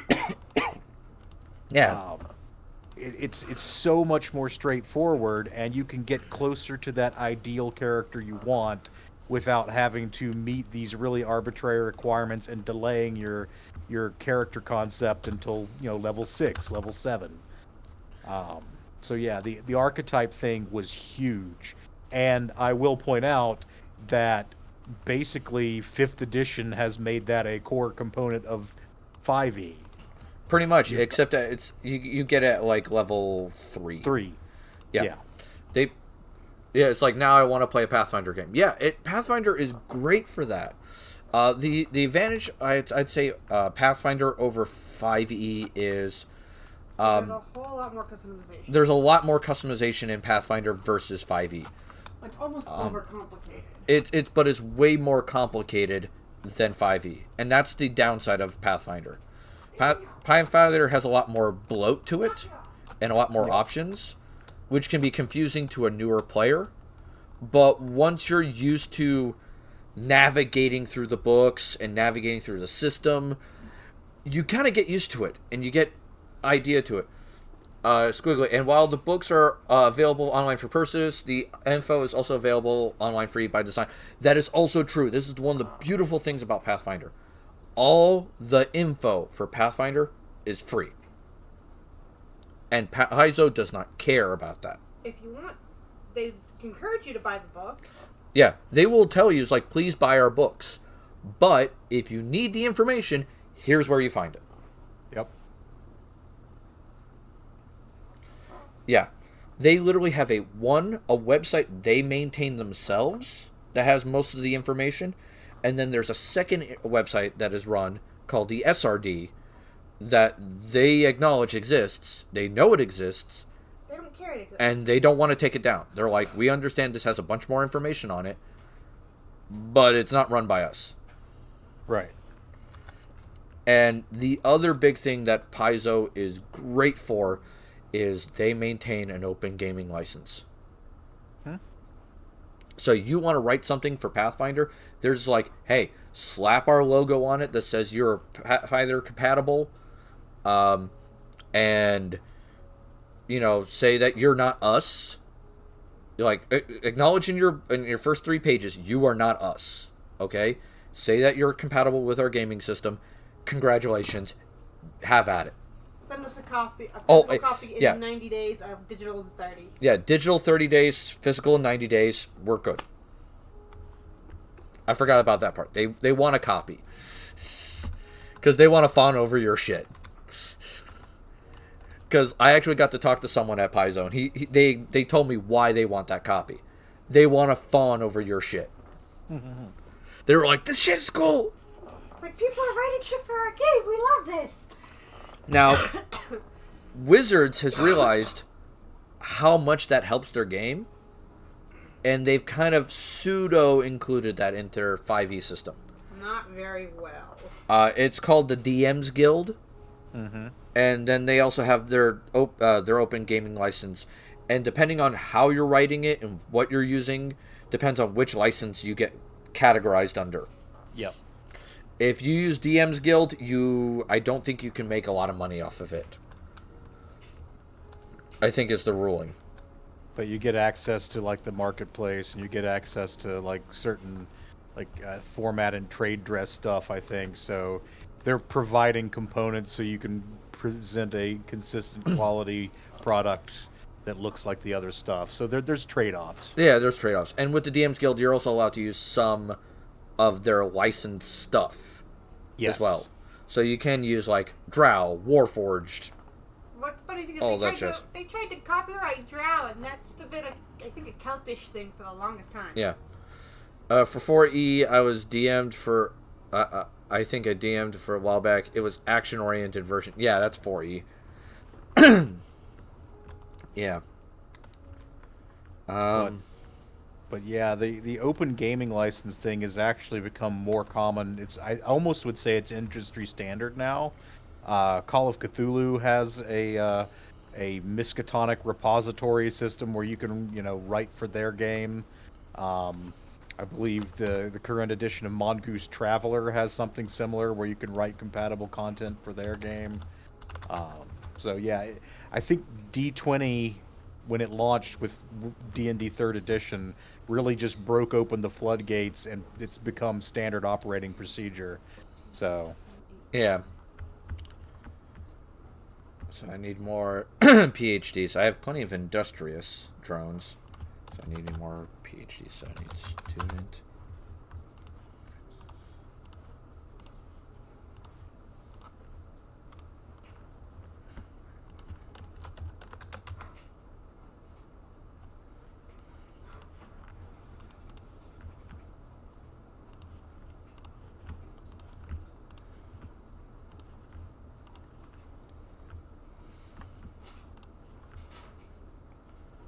You ever heard or play Kagami High?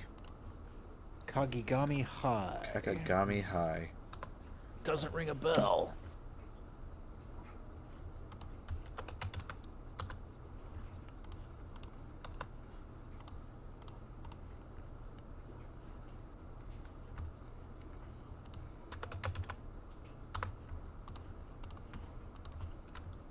Comedy RPG where you go to an all-girls school and stuff gets weird.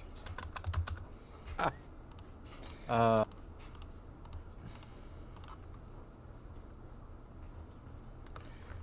I mean, I've heard of weirder systems, so I guess. yeah. Yeah.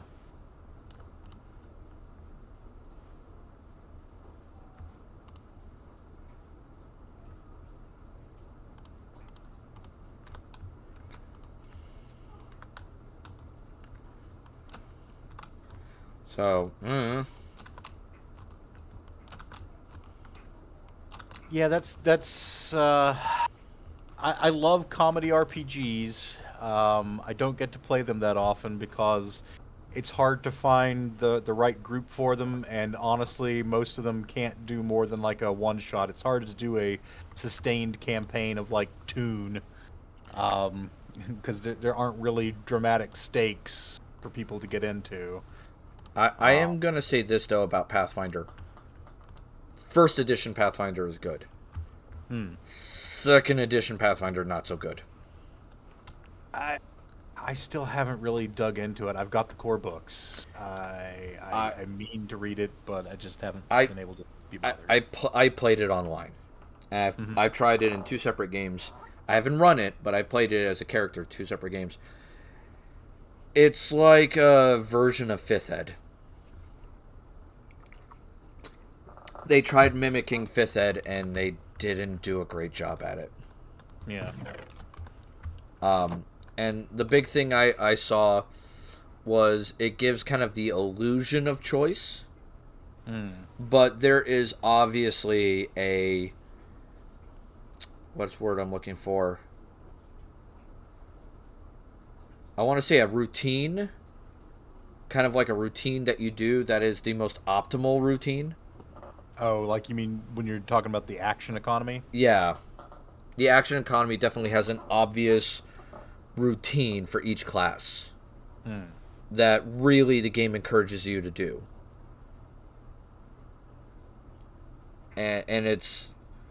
In Pathfinder 2nd Edition, it's very obvious. And it's almost... It's kind of almost universal for every combat. And that kind of hurts the game, I've noticed. And I don't like that. I don't like the fact that they did that. I like... Well, Sorry, go ahead. I was going to say, I like the idea of a 3-action economy where you can do 3 things, as long as there are meaningful choices. But it sounds like you're saying that the choices aren't that meaningful because of optimization reasons. Yeah. Like, it really encourages you to optimize your actions, and it's not something I enjoy. Yeah. Like, don't get me wrong, I'm all about having some level of optimization in your character, but when it's always being pushed on you, that's not cool. Like, sometimes the suboptimal choice is the fun choice. Yeah. And if the game really punishes you for making that suboptimal choice, that's not good. Let me play my non-mixed min-maxed character for the giggles because it makes sense character-wise. Yeah. Anything that gets in the way of storytelling should be set aside. I agree. The story should be the first focus in an RPG. That is the main thing. You're here to tell a story with your friends, and to do that, you're not here to, beat down the door and kill monsters constantly. If we wanted to do that, we'd be playing Diablo. I will say that I do sometimes harken back to the days when you were doing a room-by-room dungeon crawl, mapping on graph paper, knocking down doors, searching for traps.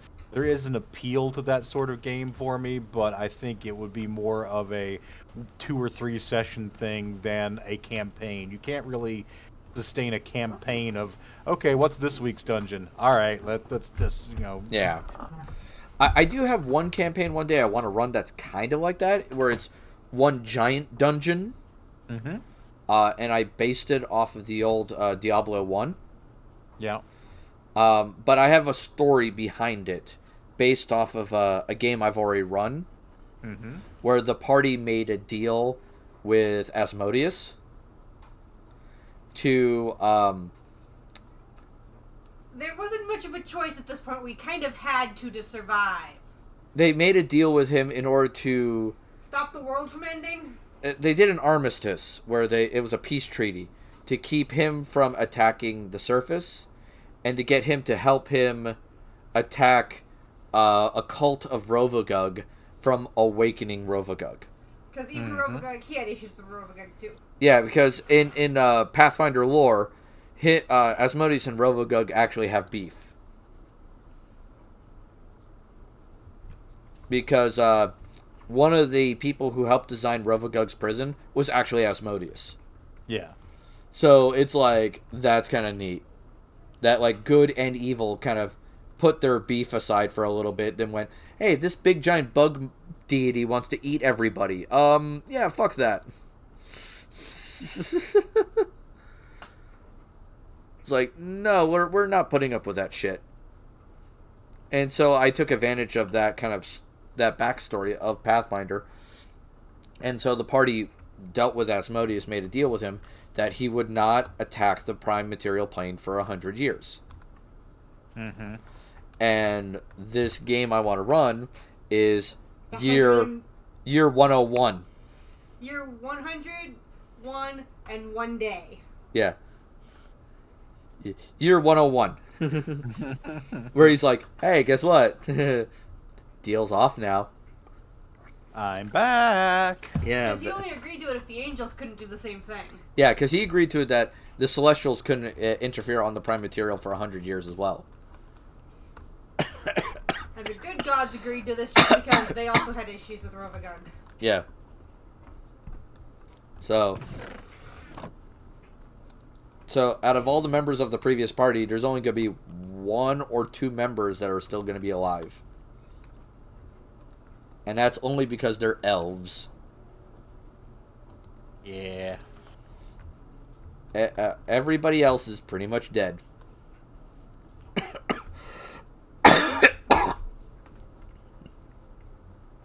But that's Pathfinder for you.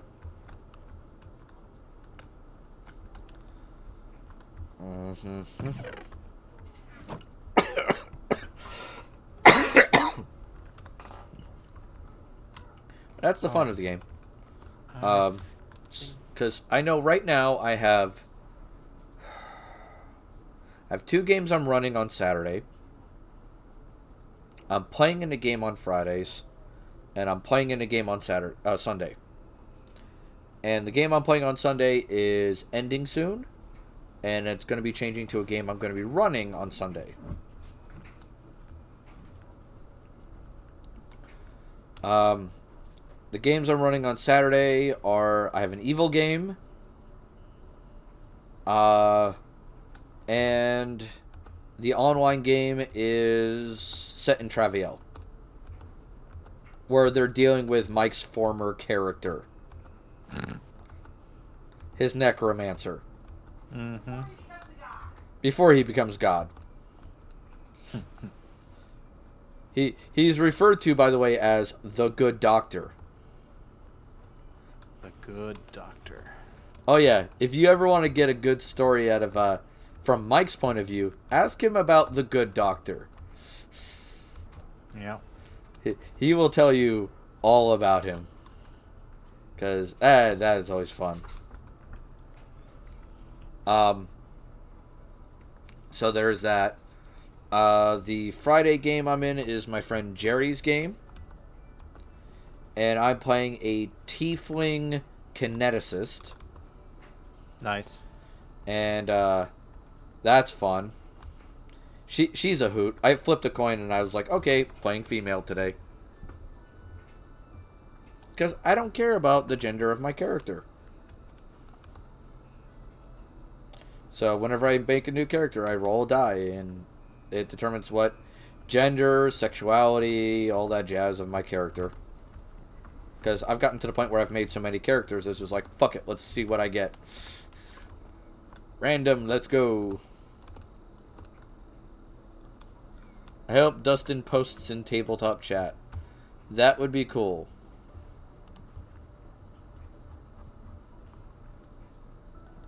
I'm getting ready to pop off Minecraft for the evening. Is there anything that you needed me to help with? I think you mentioned you might be low on storage. Did you need any more drives or anything? If you want to, can you produce the highest drive? I think it was. Let me see. I can produce the 64K, but I think there might be an extended series. Yeah, there's an extended series. Give me a second. Drive. God damn it. Storage. What is it called? Yeah, I'm using the ME 16384K storage cells. That's what I've been making. 16,384. Yeah. Okay, I haven't taught my system to make those yet, but I can Yeah. certainly plan to adjust that. Yeah, you're doing the 64K. Yep. Might be looking for group. I might be looking for group. If he's looking for players, yeah.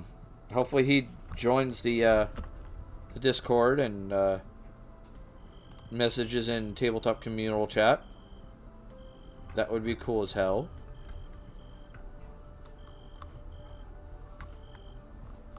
Man, I haven't seen him forever.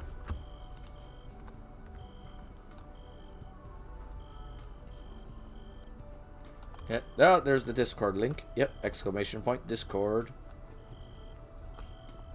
I'll add those to my craft list so next time I'm on, I can add them to my system and teach it how to make them. Yeah, because those storage cells are huge. They are. Honestly, I've got 30 64K, and I think I've only partially filled 3 of them. I got 2 banks, or might be 3 banks. Let me check.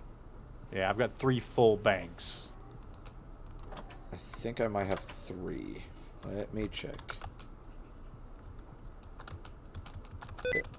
Ah, god damn it! I don't want to turn on sticky keys. Let me go downstairs. Damn it. Okay, I'll have to go down the ladder. Screw it. It's not letting me use my elevator. That's strange. Oh, now it did. Oh, lag. Yeah, lag. Right, whee! Okay, let's see how many banks I got. 1, 2, 3. I got 3. And 2 of the banks are full. But 2 of them also have gas storage cells and liquid storage cells. Oh, when you say bank, you are... Yeah. You're talking about a bank of 10. Yeah. See, I have 4 chassis, only 3 of which have drives in them. So I have 30 total drives of the 64K size, and not even using a tenth of that. Yeah, I am... These are mostly bees. Makes sense. A lot of those orange dots are because of fucking bees. Makes sense. Yeah. All right. What is this? Work table? Oh, yeah. For the, one thing. Yeah, the copy paste thing.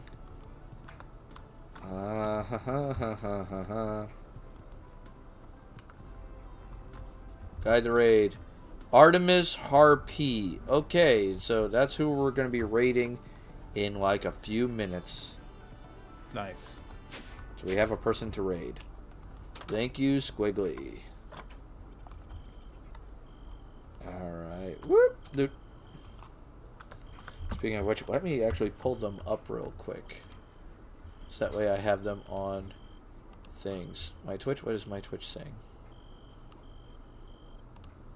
Someone gave me a subscription to Dilly the Dough.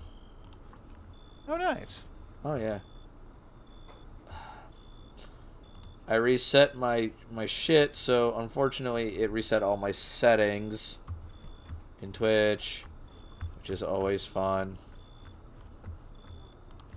So, Artemis Harpy, let's do that. Start watching. No, let's do this. Mature our options. Okay. Oh, it's a VTuber. Playing Dragon Age. Cool.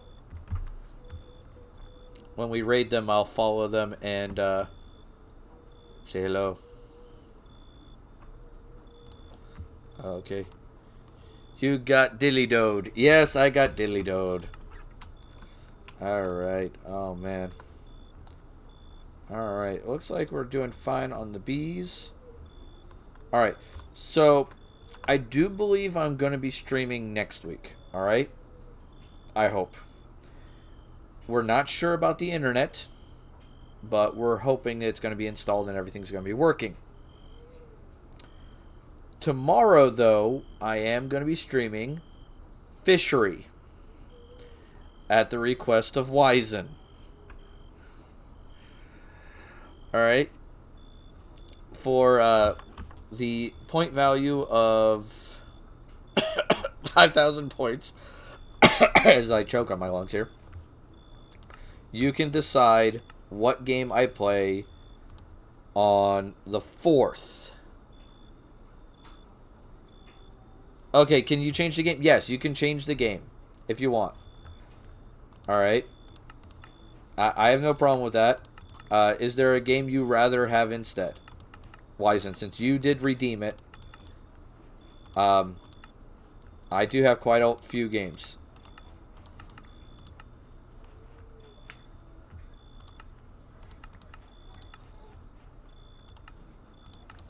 Give me a second. Let me pull up my games list here on my screen. Let me go to... Come play FF14 with me. Are you on my server? Because I'm on Hyperion.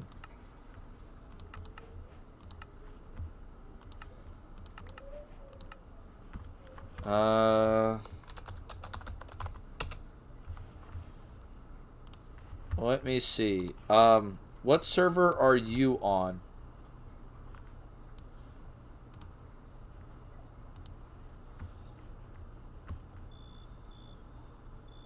Genova. Alright, FF14 servers.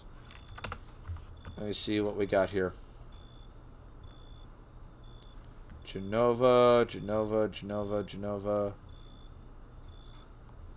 Are you in European?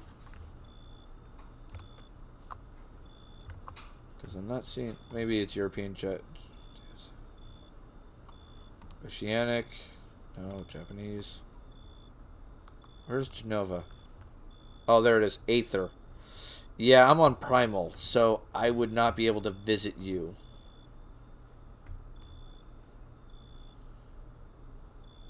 Yeah, sadly, I would not be able to play with you, as I do not have a character on that data center.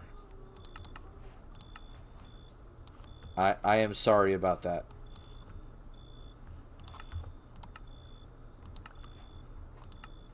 But Final Fantasy 14 might still make a good option.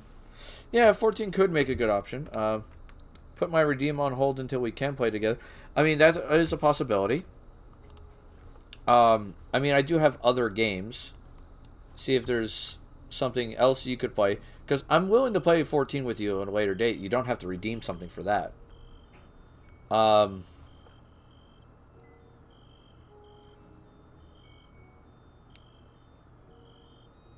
Yeah, patch 1.8 is when, you know, we could play together.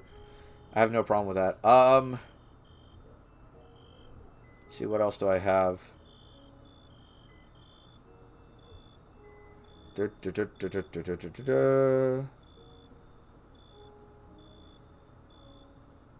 see what I have here.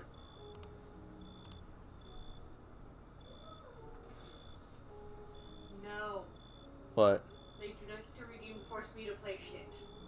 Jackbox. We could do Jackbox. I do have Jackbox Party Pack 2. My wife just said, no, you can't redeem it to make her play shit.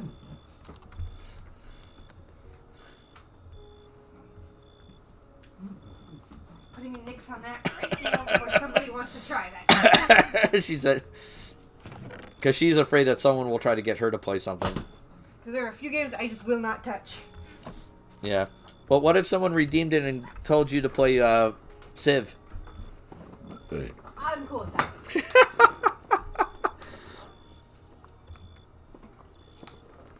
Danny, go to sleep. There are some games my wife will not play. Like, she will not play Final Fantasy XIV because the creatures are too Pretty cute. much anything that's an MMO, I will not touch. Yeah, she won't touch MMOs. Just no. I don't think she'll play Borderlands 2. Tried once, failed horribly. No, thank you. Do not want a repeat of that pain. Yeah, she not into that. She does play Among Us. Not very well. Not well, but she does play Among Us. I can play Civ. She can play Civ. She plays Minecraft. She doesn't play Fall Guys. I play Pandemic. She plays Pandemic. Did she try single player or multi? Or Borderlands. I think you played Both. multi. I tried both. Failed horribly. But that was on the Xbox. Failed horribly both. Yeah. She does play golf with your friends. No. Yeah, you do. You've played that before. Especially with our kids. That's not so much playing as dealing with so they don't bitch. I think she would play Lego Star Wars. No. You wouldn't? Okay. Star Wars. She won't play Phasmophobia. Fuck no. She will play Plague Inc. Evolved a lot. She won't play Raft. She won't play RimWorld. She won't play Scum. She won't play Secret World of Legends. She will play Civ to death. She'll play Stardew. I don't know if I could get her to play Subnautica. I'm tempted, but I just want to try it on my own before I try and embarrass myself in front of everybody trying to play that game. But I think that's the fun of it, is playing it the first time on stream would be hilarious. Okay, you had me play Portal on stream because you had other shit to do, and I got nothing but hell for playing Portal. Yeah, she played Portal. 1 and 2, or most of 1. Um, 2. We also have the Go game. to bed. I also have the Game of Life 2, which is a fun board game, by the way. I have the Jackbox Party Pack, so we could do that. And I also have World of Warships.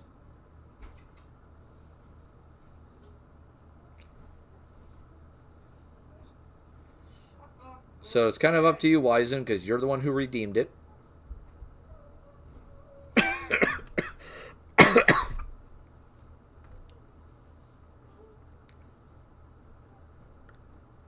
How's your raft game? It's okay. I've finished the main story for the most part, and I've gotten to the point where I'm kind of just exploring around, building up my raft, trying to make a better raft. I was playing with 2 people called Skullick and Timmy. I haven't played with them in a long time, though, so I don't mind continuing to play. It would be very much like, let's go out and get some resources and monkey around and do silly shit. Go to sleep. And make the raft better. Now. Or at least better looking.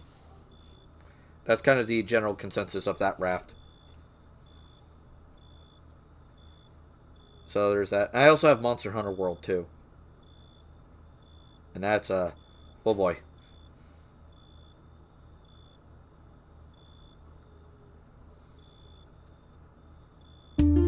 And there's AP. I don't know. I need to roll a die. AP, we're trying to help Wizen pick a game for tomorrow because his selection of fishery was. He goes, okay, I don't want to play that. It's boring.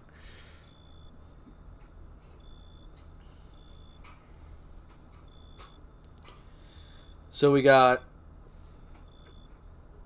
Raft, it looks like. We got Jackbox.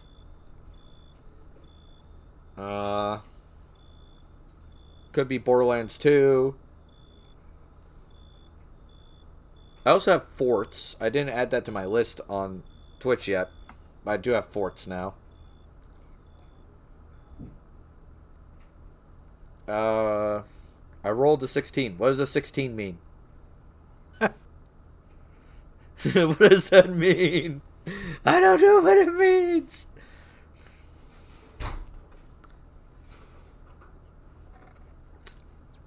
I'm gonna count from the bottom to be different. Okay. 1, 2, 3, 4, 5, 6, 7, 8, 9, 10, 11, 12, 13, 14, 15, 16. That's Raft. 16 is... Oh, Phasma? 16 is Phasma. Okay.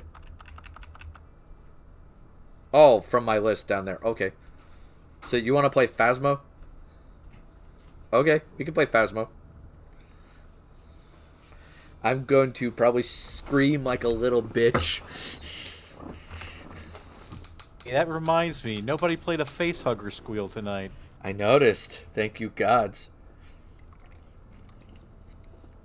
I don't have it, but By kissing their boo-boos and slapping the bitch who made the boo-boo.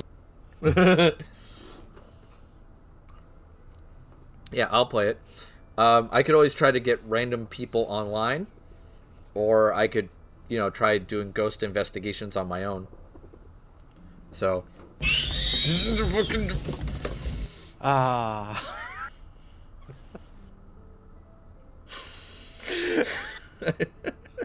I almost made it one damn stream without one fucking face hugger. That's the best kind of mod. I swear she's trying to torture my ass to death.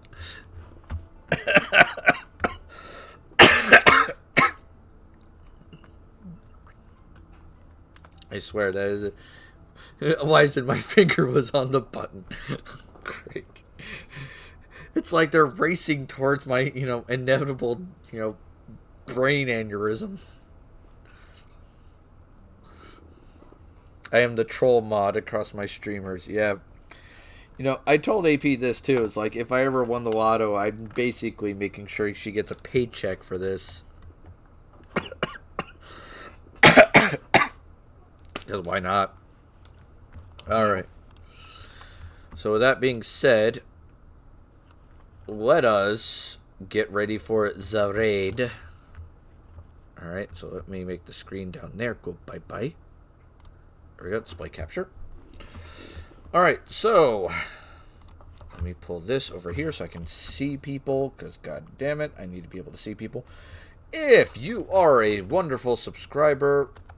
Whoops, I accidentally bought... Okay, we could do it together and hopefully not fuck this up royally. If you're a subscriber, please use the following message.